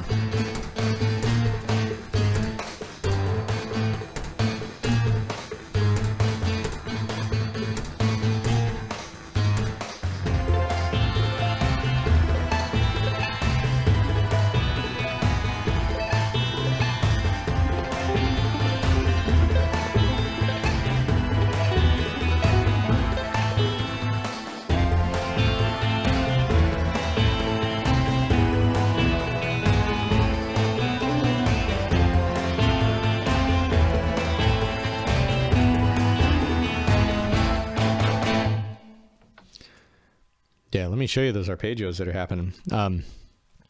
So I've got a couple things happening at the same time.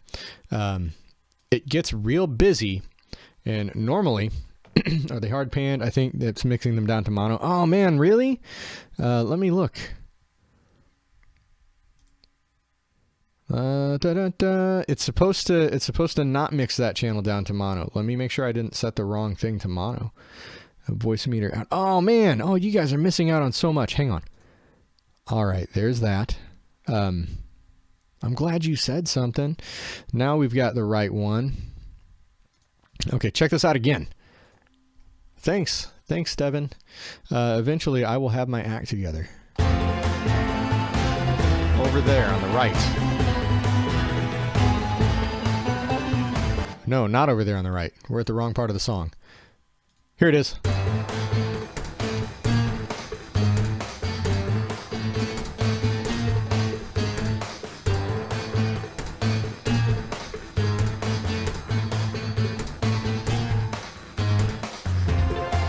How much did your world just change?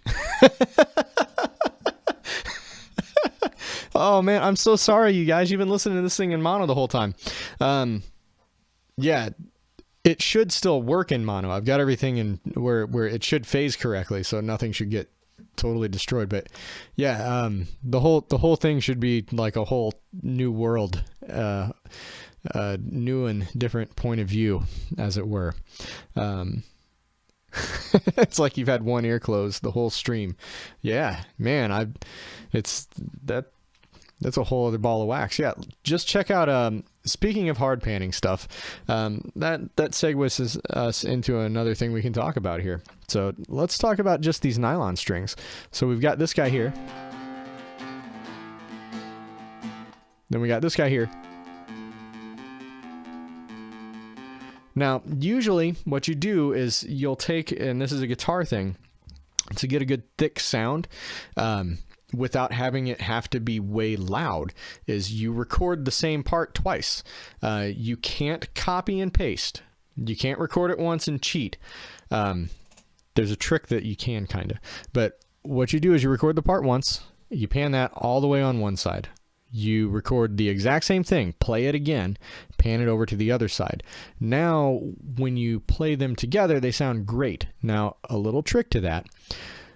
Give them a reverb to glue them together so that they show up in the center, because hard panned dry guitars in headphones, especially earbuds, the illusion gets broken.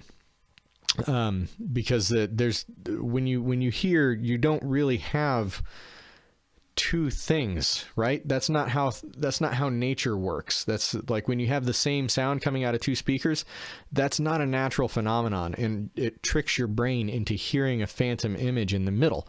That illusion can get broken if you're using cans and you don't have anything to actually play the same sound in both ears. So if you want to have a little better mixes, that's a little secret. Either only hard pan to like 90% so that there's still a little bit coming out of the other one, or give them both a tiny touch of reverb. So what happens with the tiny touch of reverb is you have your initial attack coming out on the left for your first instrument, and the reverb comes out somewhere in the middle. So what happens now is that's what your ears are used to in nature. You're used to hearing a sound hit one ear first and then the other ear. And the delay between those two things is how your brain decides whether something is on the left or the right of you, whether it's in the front or the back, and how far. So if you have something hard panned left, but then the reverb comes in slightly later on the right or in the center, it's going to make your ear think, well, that's way on the left. It's really going to help create that illusion. So a little trick when you're hard panning, don't just pan to 100% and leave it dry. Either move it in a little bit or use a reverb to delay it so that you hear it first in one ear and second in another. So check this out. What I've done here is I did not do any of that. I did for most of the song. Just for example.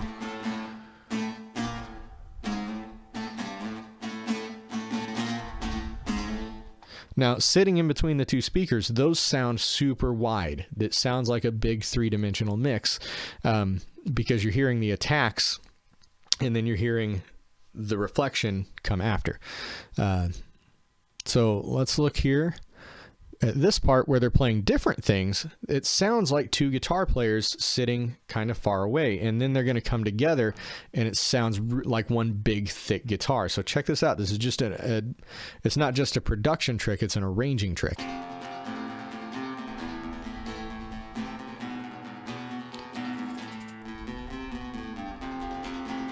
Now they've traded. And when this happens,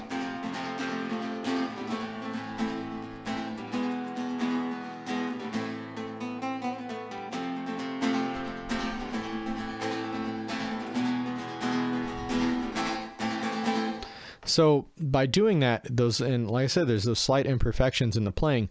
You notice that when they're playing two different things, you hear two guitars far away, and it's three-dimensional and big. When I start doing the chords, you start hearing this phantom image where it sounds like one big thick guitar in the middle. Then you hear the little single note line and it's back out. What that does is it creates a sense of spaciousness that's not there by just saying, well, I'm just going to record the part once and put it in one spot and that's where it lives.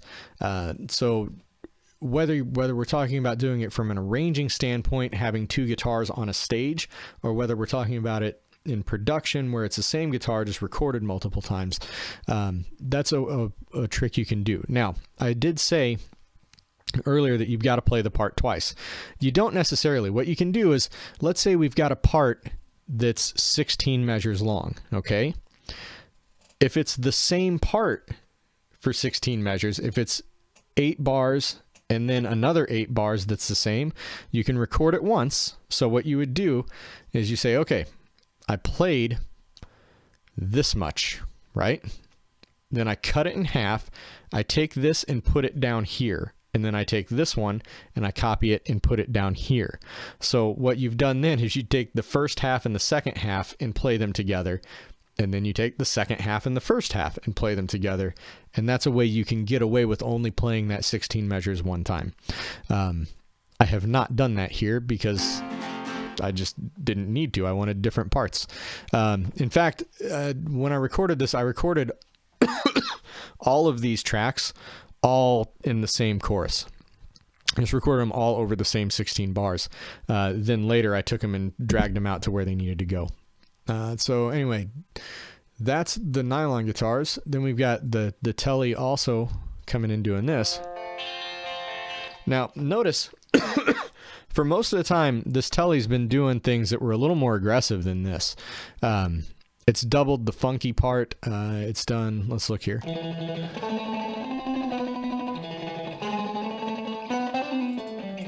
It's done that sort of thing. This is not the lead track. This is 2 doubled tracks that are panned out.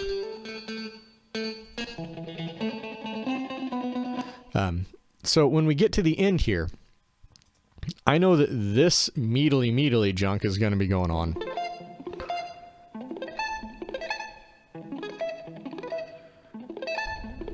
Here's a sloppy one.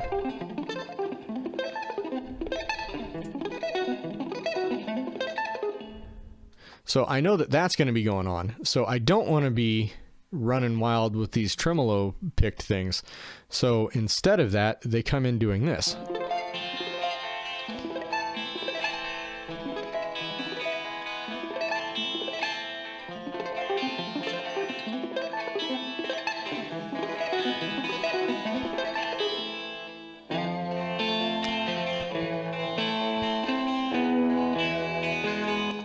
So then we get the entire finale there. Like I said, this is all going to have a bunch of vocals over the top of it. So in terms of arrangement, it says lead, but it's not really meant to be the lead. The vocals will be. But this is going to be there to add that more intensity bubbling up underneath the vocals. And...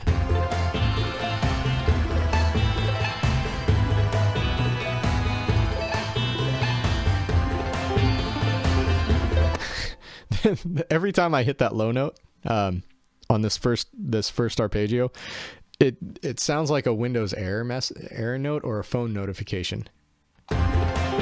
Right there.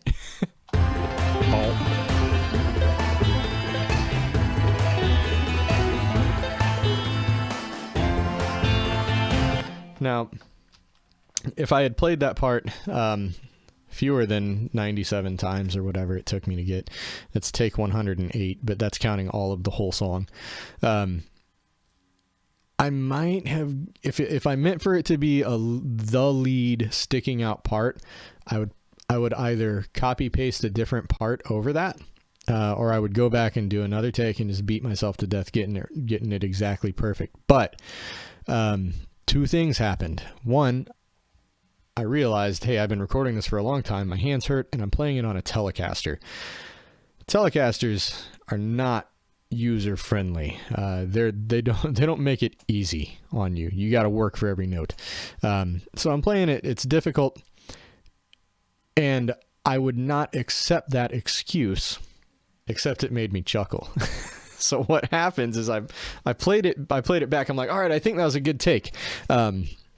I think it sounded okay. I played it back and listened to it. It made that little boop. I'm like, what is that? Did I play that? Every time I hear it, it gives me a little chuckle. So this is another thing. Like, we've got the tools. I could fix that, but then it wouldn't make me laugh every time I get to measure 78 of the song. And right now, every time I get to measure 78 of the song, it gives me a little chuckle. So sometimes you have these little mistakes, these Bob Ross happy accidents, as it were, and you just leave them right in there. Just leave that. Let's hear, what does it sound like? It doesn't even sound that out of place in the take itself. It's just that one note being a little bit loud on my way down. And I mean, just looking at the waveform, I don't even, it's got to be that one. No, it's that one right there. See it? Just to show you, like, you can...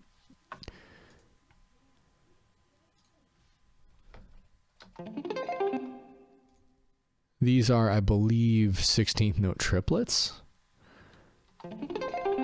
Right there. What I can do is I can take that one note and go like this. We'll get right in on it.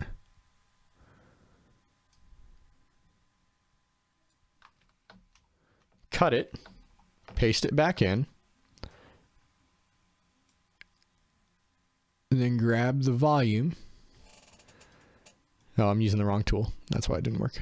Grab the volume and just turn that note down. Oh, look, it's all better. I never played that wrong at all. But I don't think I like it. See, sounds perfect now.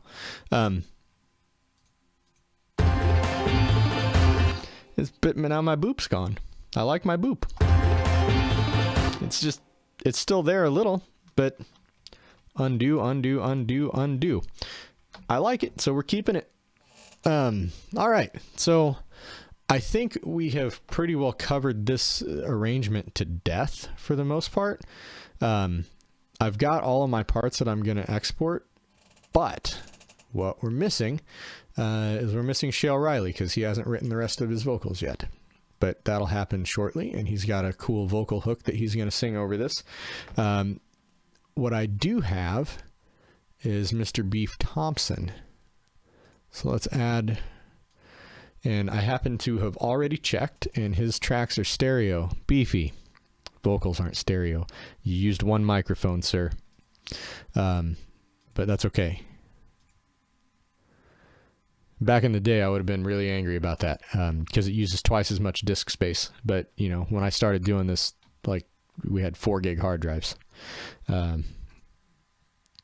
it's not so much of an issue. So he's got 3 of these.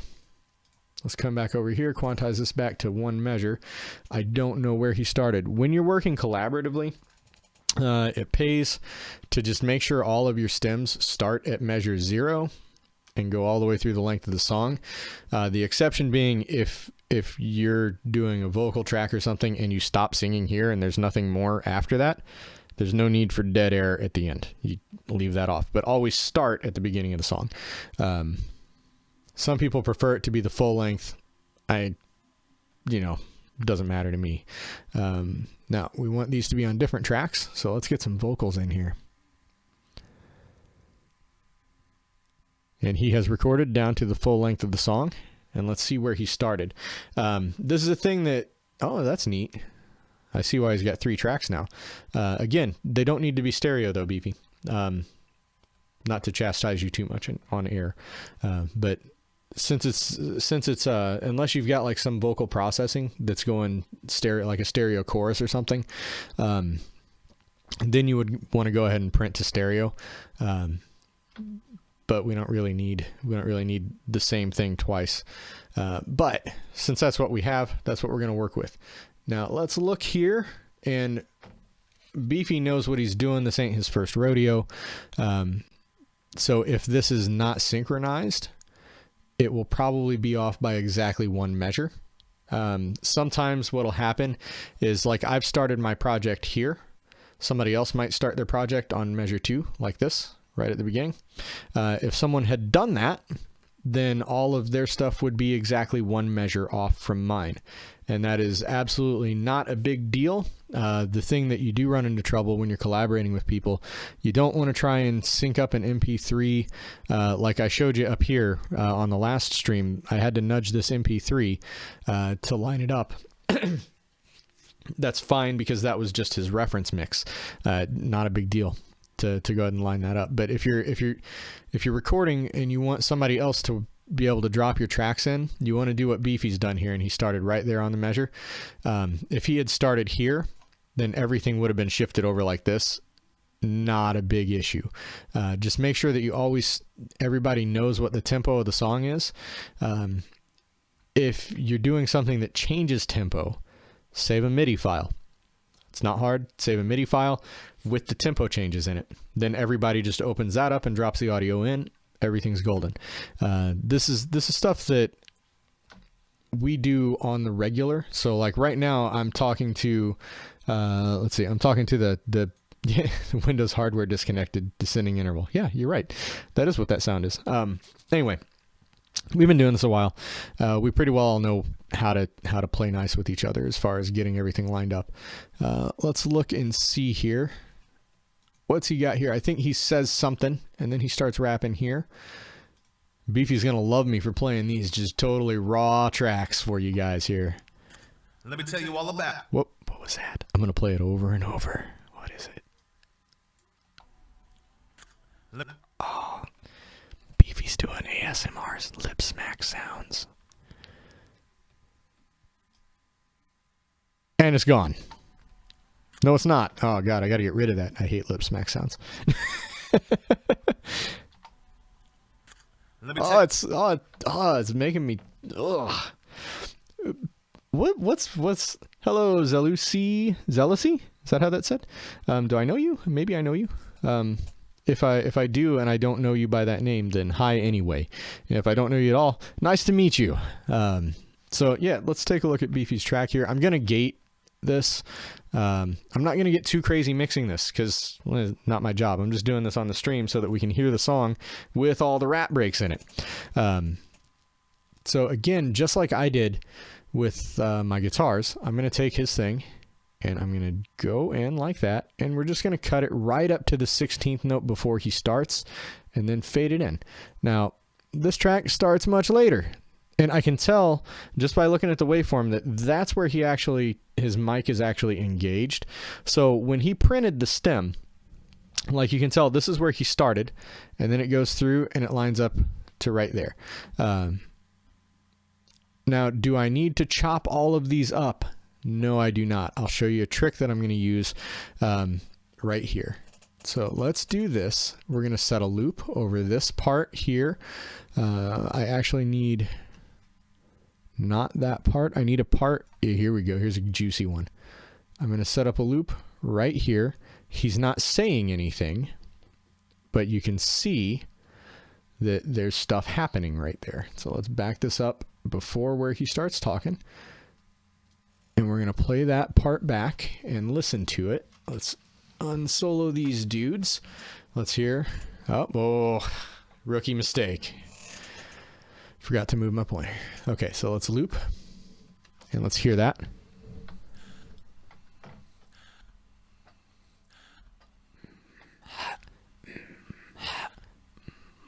I could use that. Oh, it's Batusai. Okay, what's up? Okay, so we got that. Let's save. And let's look here at the E button. Okay, so let's look. Now, first off, again, the bass is the bass. Nobody else is the bass. So we can cut from about 50 hertz down.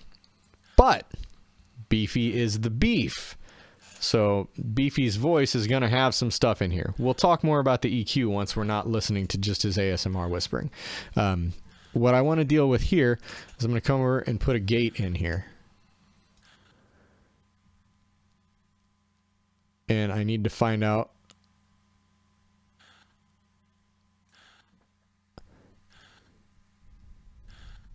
Okay, so now everything is gone except his inhale.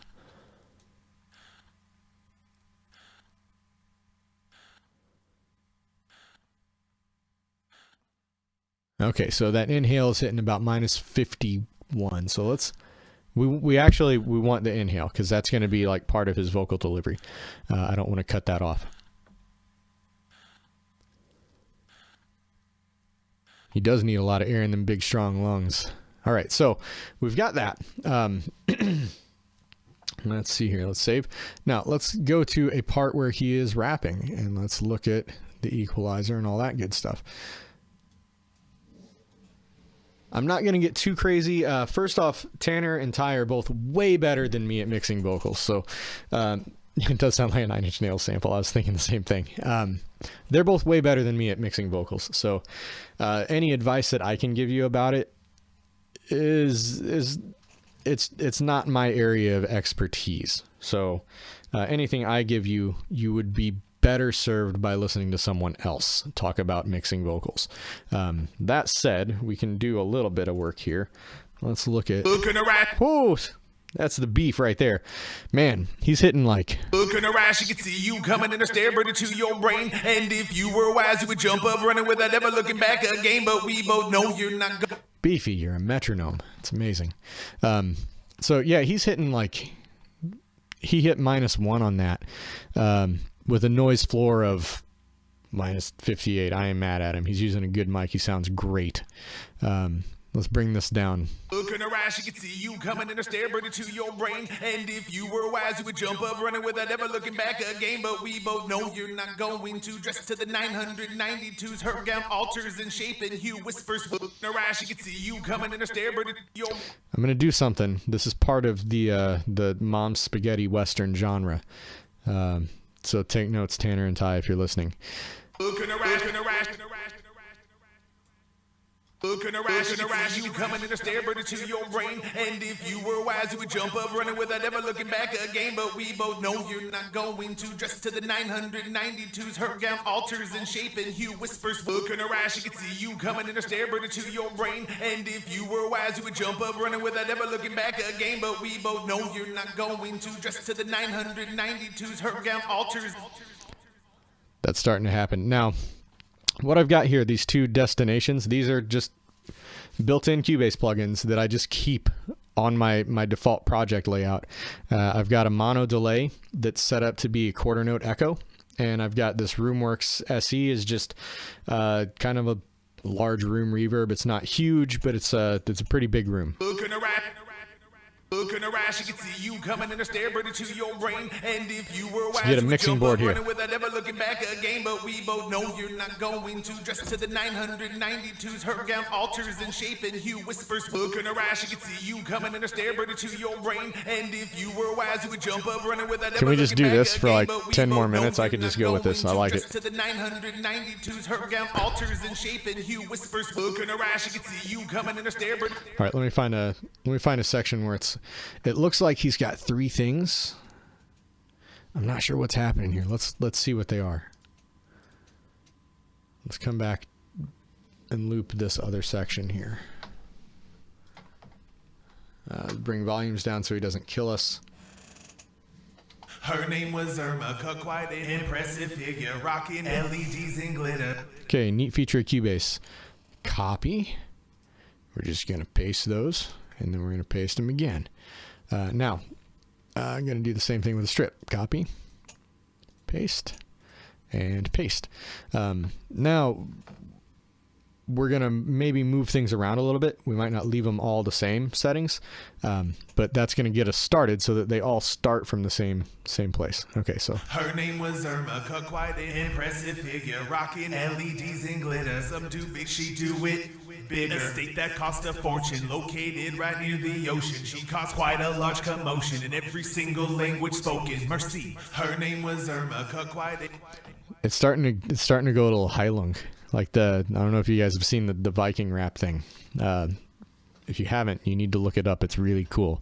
Heilung. Just look that up right now. Come back later. Not right now. We're live. If you're watching this as a VOD, look that up. Come back later. Let's move this one.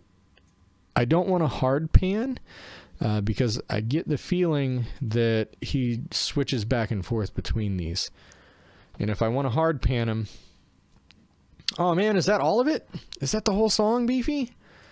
Oh, we still got this big rap verse later. All right, so let's see what we got. Her name was Erma, quite an impressive figure, rocking LEDs and glitter. Some do big, she do it bigger. Estate that cost a fortune, located right near the ocean. She caused quite a large commotion in every single language spoken. Mercy. Her name was Erma, quite an impressive figure, rocking LEDs and glitter. Some do big, she do it bigger. Estate that cost a fortune, located right near the ocean. She caused quite a large commotion in every single language spoken. Mercy. Her name was Erma, quite an impressive figure, rocking LEDs and glitter. Some do big, she do it bigger. Estate that cost a fortune, located right near the ocean.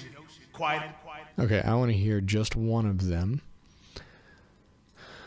Her name was Erma, quite an impressive. I want to give him a little more highs. Beefy's using a very nice microphone. I think it's a Rode It's not a Rode NT1. It's like a Rode NT1 Plus extra feature thing. I can't remember exactly, but it's very, very, like when I'm listening to this on the speaker, it sounds like, I mean, that's clear. It just sounds like a person right there in the room with you. So I'm happy with that, but I want him to be a little crisper. Her name was Erma, quite an impressive figure, rocking LEDs and glitter. Some do big, she do it bigger. Quick rule with EQ, especially on vocals. Move it up until you hear it, and then drop it down by half to 2/3. You don't need as much EQ as you think you need, ever. So remember when I said that was always bad advice? It's still bad advice. Sometimes you need as much EQ as you think. Her name was Erma, quite an impressive figure, rocking LEDs and glitter. Some now to me, that sounds nice and clear. But 13 dB, I know in my brain pan that's a lot. Her name was Erma. Let's cut that. So let's cut that down to more like 7. Her name was Erma, quite an impressive. I feel like that's going to be better. Okay, so now let's copy paste that.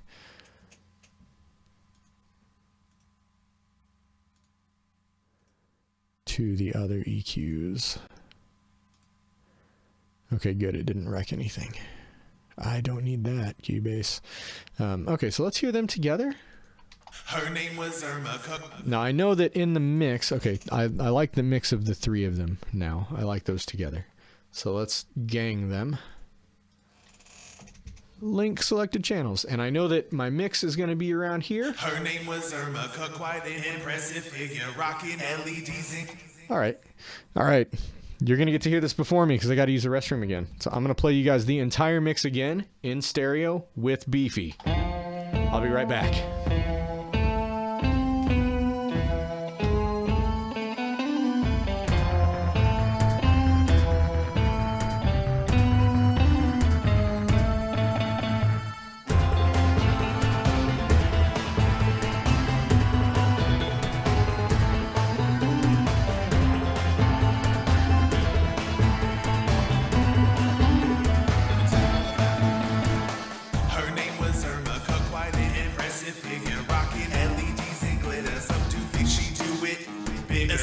Cost a fortune, located right near the ocean. She caused quite a large commotion, and every single language spoken. Mercy.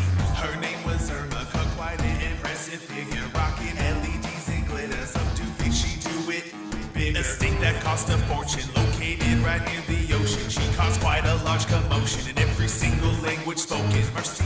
Her name was Erma, quite an impressive figure, rocking LEDs and glitter. Some do think she do it big. Estate that cost a fortune, located right near the ocean. She caused quite a large commotion, in every single language spoken. Mercy.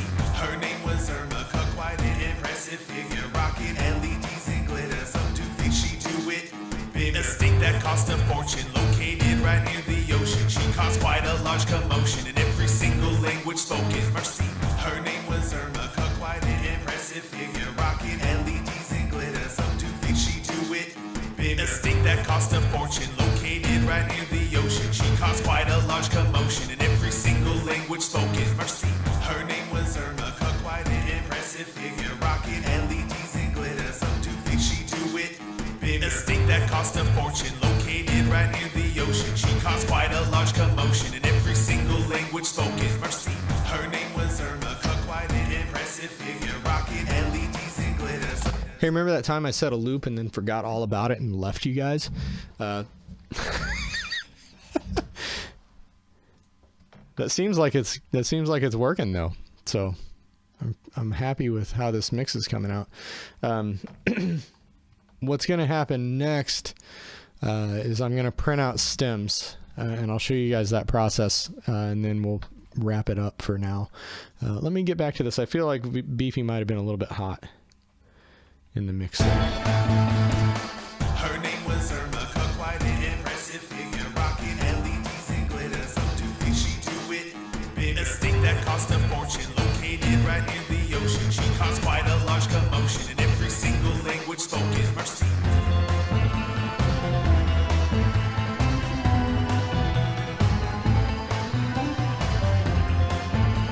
All right, we get to hear verse 2 now. She can see you coming and stare into your brain. And if you were wise, you would jump up running without ever looking back again. But we both know you're not going to. Just to the 992s, her gown alters and shaping you whispers. What would you like to do?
Every time it hits that measure.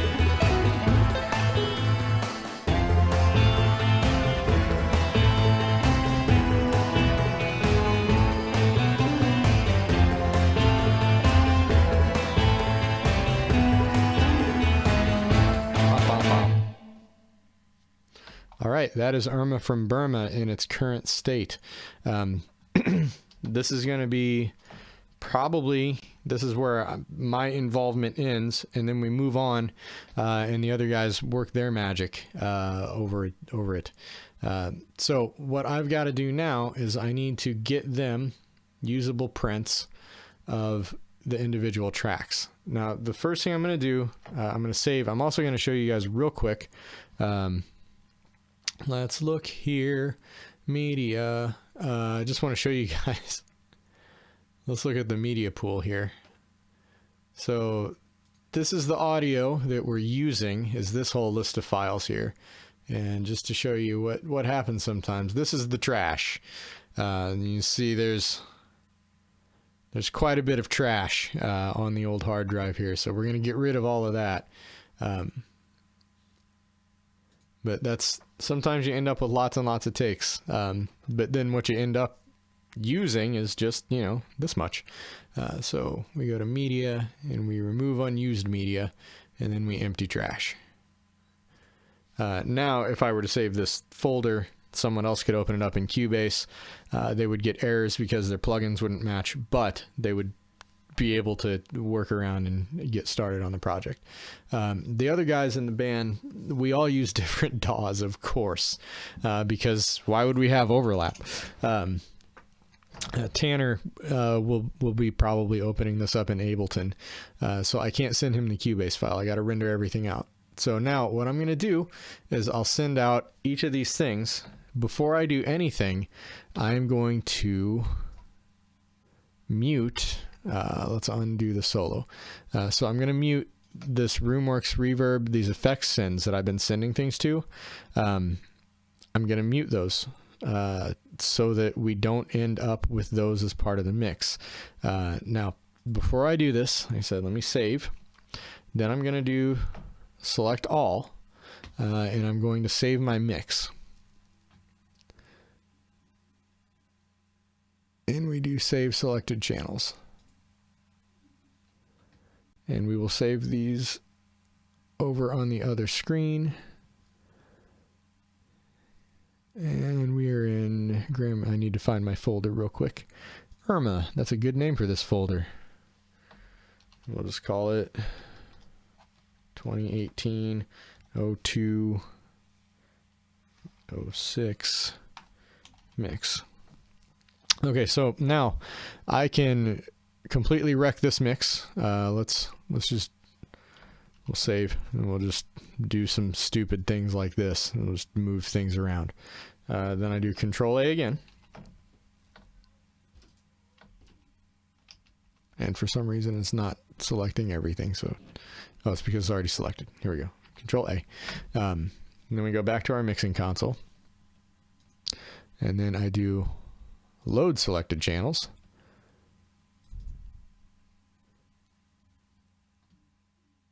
And there we go. Now, why is that important? Well, it's important because I'm going to print everything out as single mono tracks. And if I ever need to get this mix back, it sure might be handy to have a copy of it just in case something goes catastrophically wrong. It's basically just covering my butt just in case something happens. So anyway, we're going to mute these effects sends. And what I'm going to do is I'm going to set just everything at 0. I'm just going to 0 all my meters. There is a shortcut to reset the whole board. It does more things than I want it to, is all we'll say. I don't need it to be completely hard reset like what that will do. Could I do this by not typing? Sure. There's a couple other ways to do it. Doesn't matter which ones you use. Let me real quick. And you know what? No, I'm not even going to mess with hiding those channels. They don't matter. But let's get this loop set to 0. And then we'll set this done to 0. Now, none of these tracks were clipping or anything on output.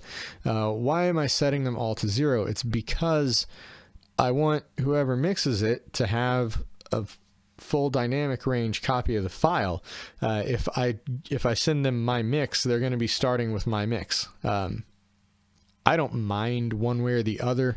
Usually I would kind of prefer personally to be given like the full dynamic range audio file. But if somebody sends me something where I can tell it's pre-mixed, and I've got some of these files are like, see how they're all nice and big, right? If somebody sent me some of these and they were like tiny, like if they were super quiet, I would just normalize the file and then go with it. I wouldn't complain about it, or like call them up in a huff or anything. I'd just be like, oh, they forgot to bring the volume back to 0. So this exported quiet. So they export it quiet. You bring it in, normalize it, and then it's like it was sent out at full volume. Okay, so first thing we're going to do, different DAWs will do this differently. Cubase is actually particularly bad at this as far as exporting files. I need to do something real quick. I'm also going to save this. And you can see over here I've got Erma.cpr. What I'm going to do is I'm going to do Erma stem bounce CPR. So now if I need to, I can go back to that version. I've already done the audio cleanup, so my audio folder is empty. So I know that these two versions, the only thing that's going to be different between them is the mixing console. So if I need to go back, I can go back to that version anytime I want to. It's just having save states. Playing video games for years will teach you this stuff. Okay, so we've got this loop drum track. I'm going to solo it. I'm going to just real quick make sure that it's... Now, if you recall, on this particular track, I had some rather aggressive EQ happening. I'm going to leave that on because I've changed Shale's stem. Shale's stem that he sent was originally only the 16 measure loop with the full reverb and everything. So if the EQing fundamentally changes the nature of the sound, I don't want them to take the wrong sound. We want to have this. If I'm just EQing it like what I did on Beefy's vocal, I will not export it with that EQ. I'll export it uneq'd, raw without it so that they can EQ it later. This is me effectively drawing a line in the sand saying, this track sounds like this now. So when they import it, it's going to have that EQ already baked into it. They can't have that back. They can if they ask for it. I'll be like, all right, let me print it without this. But I'm going to print it with that on there. So in Cubase, what you do is you solo your whatever you're going to do, and you do export and you do audio mix down. And the last thing I exported was a mix safe to record vocals to, probably. What I'm going to do is they're going to litter up my desktop, but that's okay. I'm going to call this track drum loop. And notice I'm going to change this. Our project, we record everything 44.1 kilohertz. You could make an argument for doing 4800. The higher frequencies, honestly, I don't ever notice that big of a difference. That said, I'm 40. My ears are not, supersonic. They're not the ears of a 20-year-old. 20-year-old me might have disagreed and insisted on bumping this up to 48. I can tell you there's no human hearing reason to go higher than that. You ain't going to find people that can hear higher than 24 kilohertz. Remember, when you output, you need to double what you want so that you can have the positive and negative slopes of the waveform. So this lets you hear up to 22.5 kilohertz. My hearing tops out around 16 is about all I get these days. So anyway, enough of that. This right here, 24-bit, that's important. Now, this is a stereo track. So I'm going to export it as a stereo track, just like that. And what Cubase is doing now is it's just sending out that mix, which right now the current mix is just that soloed track. Man, some other DAWs do this way better. I think the guys at Steinberg just they sort of operate under the assumption that you're going to start work and finish in Cubase. That said, stem printing is an important process. Steve Albini famously works with tape still, and part of his reasoning behind that is because when he takes the 8 or 16 track reel of tape, he can take that printed tape to any machine that he wants and know what he's starting with. So if 100 years from now somebody takes one of those reels and wants to remaster it to whatever the newest, latest format is, they can take that analog reel, put it on a machine, spin it up, and get what was on it the whole time.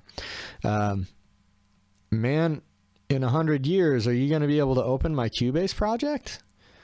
I don't think so.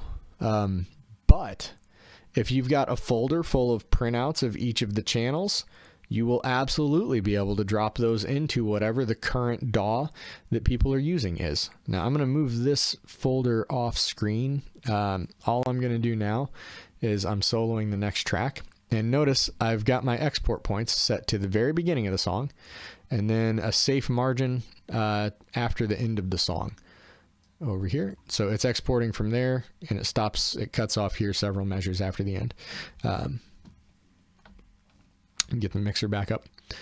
And from here, it's just, it's kind of grunt work, but it's just stuff you've got to do.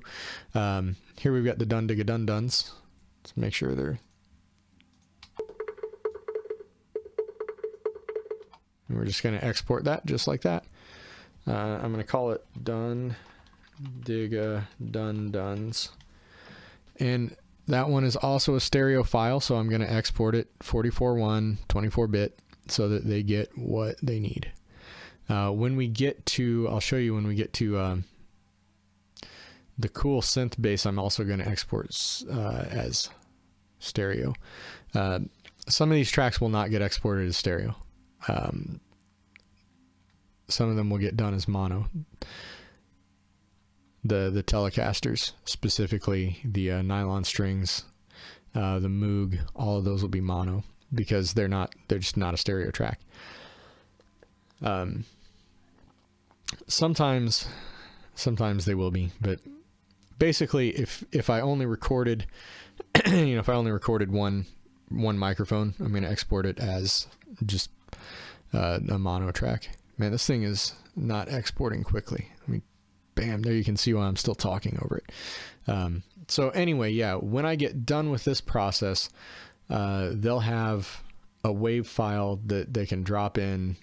Some of them will be mono, some of them will be stereo, but they'll be able to drop them into whatever workstation they're using, and then they'll have a starting point to create their own mix using these sources. Big Synth Drum. Now this one, again, had some aggressive EQ on it, which I'm going to leave on in this case because it's now a fundamental part of the sound. I'm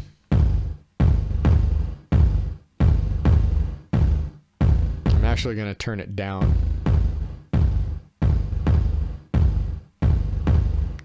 Just to make sure we don't clip the output. Oh, go back to stereo, or go back to solo.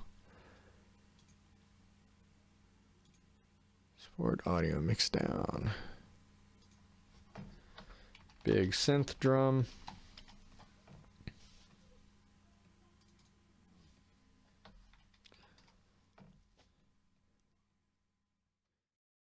And that one is also a stereo track.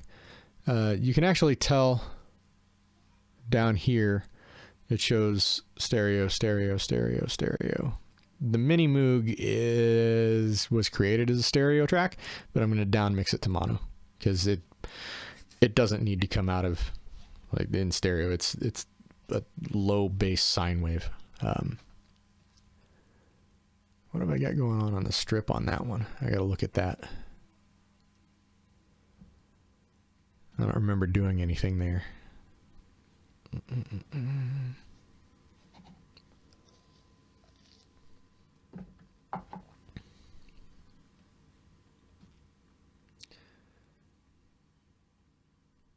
So once this exports, I'm going to go over to, I'm actually going to skip ahead a little bit, because the rest of this is just going to be a half hour of me sitting here watching that go, which is significantly less entertaining than the actual working on the music part of it. And we can, but there are a couple things that we want to do. Okay, so I've done the big synth drum.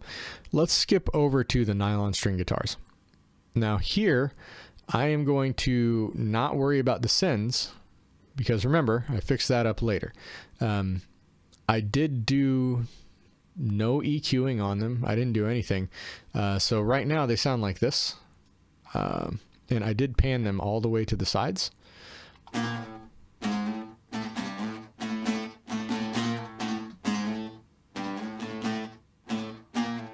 And notice all that reverb is gone that was on them because I turned it off on the effects send. But let me bring this over here and I'll show you a little trick. So I'm going to go... and it's going to export nylon guitar, but watch this. I'm going to tell it to split the channels. So it's going to mix nylon guitar left and nylon guitar right to their own individual tracks. Just a little time saver instead of exporting one and then exporting the other. So when I do this, it's actually going to go and it's going to make 2 wave files. You got to remember to hard pan. If you've only got them panned 50%, you're going to end up with 2 tracks that have each guitar on them. But when we pan them all the way to the left and all the way to the right, we can kind of exploit Cubase mixing them down and creating a new wave file. Now, there's also the option of actually bouncing each of the audio files internally inside the track window there. I haven't found it to produce vastly superior results compared to doing it this way and mixing them down. Somebody with more know-how might know a better way to do this in Cubase. I know, like, I'm pretty sure Reaper just has a print stems function. Now, I talked about the archival purposes of printing stems out. What I'm actually printing here, I'm printing these with the intent that someone else is going to mix it down.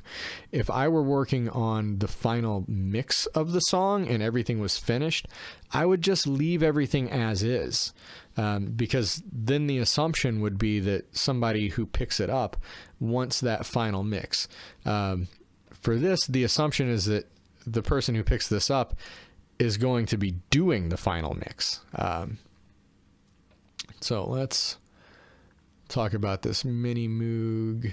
We'll do that one next. Okay, so the mini Moog. This one, I'm actually going to come over and I'm going to mono down mix it. There's no need for that one to be stereo.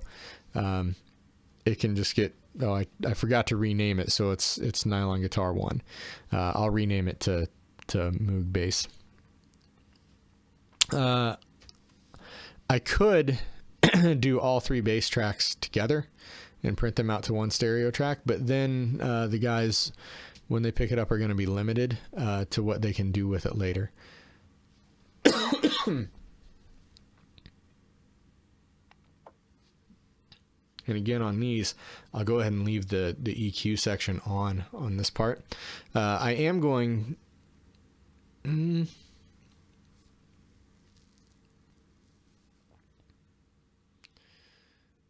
I'm going to mix this to 2...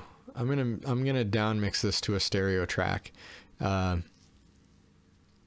knowing that they know what to do about it if they don't like it.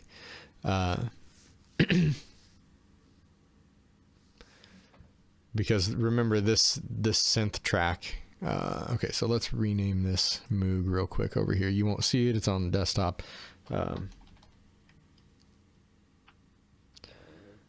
Moog Bass. Okay, so come back to Cubase. Okay, so what did I have going on the strip here? What was that? Oh, I just had that light compression. Okay, yeah, we'll leave that. That's not a big deal that it printed that. If they want to compress it more, they can always compress it more later. So then we talk about this one here. Yeah, that's okay. So notice that it's showing these guys panned, hard right and hard left. If I move back, let's keep that on screen. If I move over here, oh, look, they're both center. That's fine, because the only time they ever happen at the same time is that one section. So I'm going to call this Cool Synth. I'm not even going to call it Cool Synth Bass anymore, because it isn't. And notice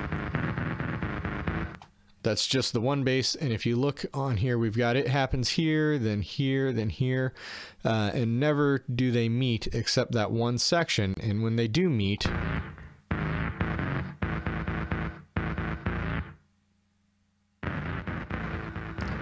is when that happens. So I'm just going to mix these two down. Yeah, they're soloed. We're going to go File, Export Audio Mixdown, and we're just going to call this Cool Synth. And then we're not going to mono mix it down. We will mix it to stereo, because it has some stereo imaging going on in it. Then we export. And I think this is the last example that you guys need, because now we've covered how I would export each thing, except the Telecaster guitars. I'm going to leave because the reverb is on the amp section of those, and it's a fundamental part of the sound. Normally I would kill the reverb like I did with the Nylon Strings, but it's not on there as ambience. It's on there as part of that guitar tone. That said, I do still have it. And I could, in fact, if they ask for it, I can always print out just the straight guitar tracks that I recorded in. Usually they don't need those. But sometimes when you're mixing, it's nice to be like, oh, hey, can you send me the totally dry track? I'm actually going to run this through a completely different amplifier. If that happens, then I have it. I can give it to them. They know that they can always ask, and a lot of times I'll be able to do that sort of thing. All right, so let's look. We're on to Cheesy Horn. Yeah, let's move over to the Tellies. So what I'll do with these Telecasters here is let's pan them, and let me see if the reverbs work. Where's the section where I have the Telecasters? Here, there.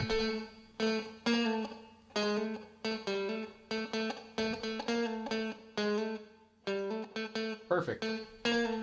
Okay, so notice that wasn't coming out of the right side at all, and this one should only come out of the right side.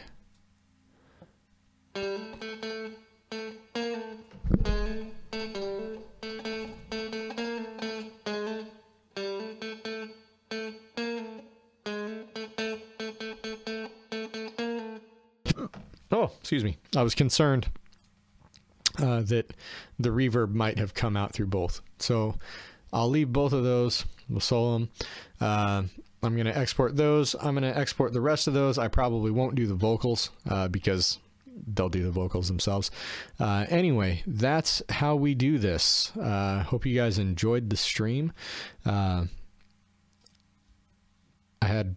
I like doing this sort of thing. If there's any sort of other information you guys would like, send us a message. If there's anything you'd like to see us do on these streams, it's pretty fun to go through and do the whole process and let you guys watch it. At some point, I might do one where I record some guitars.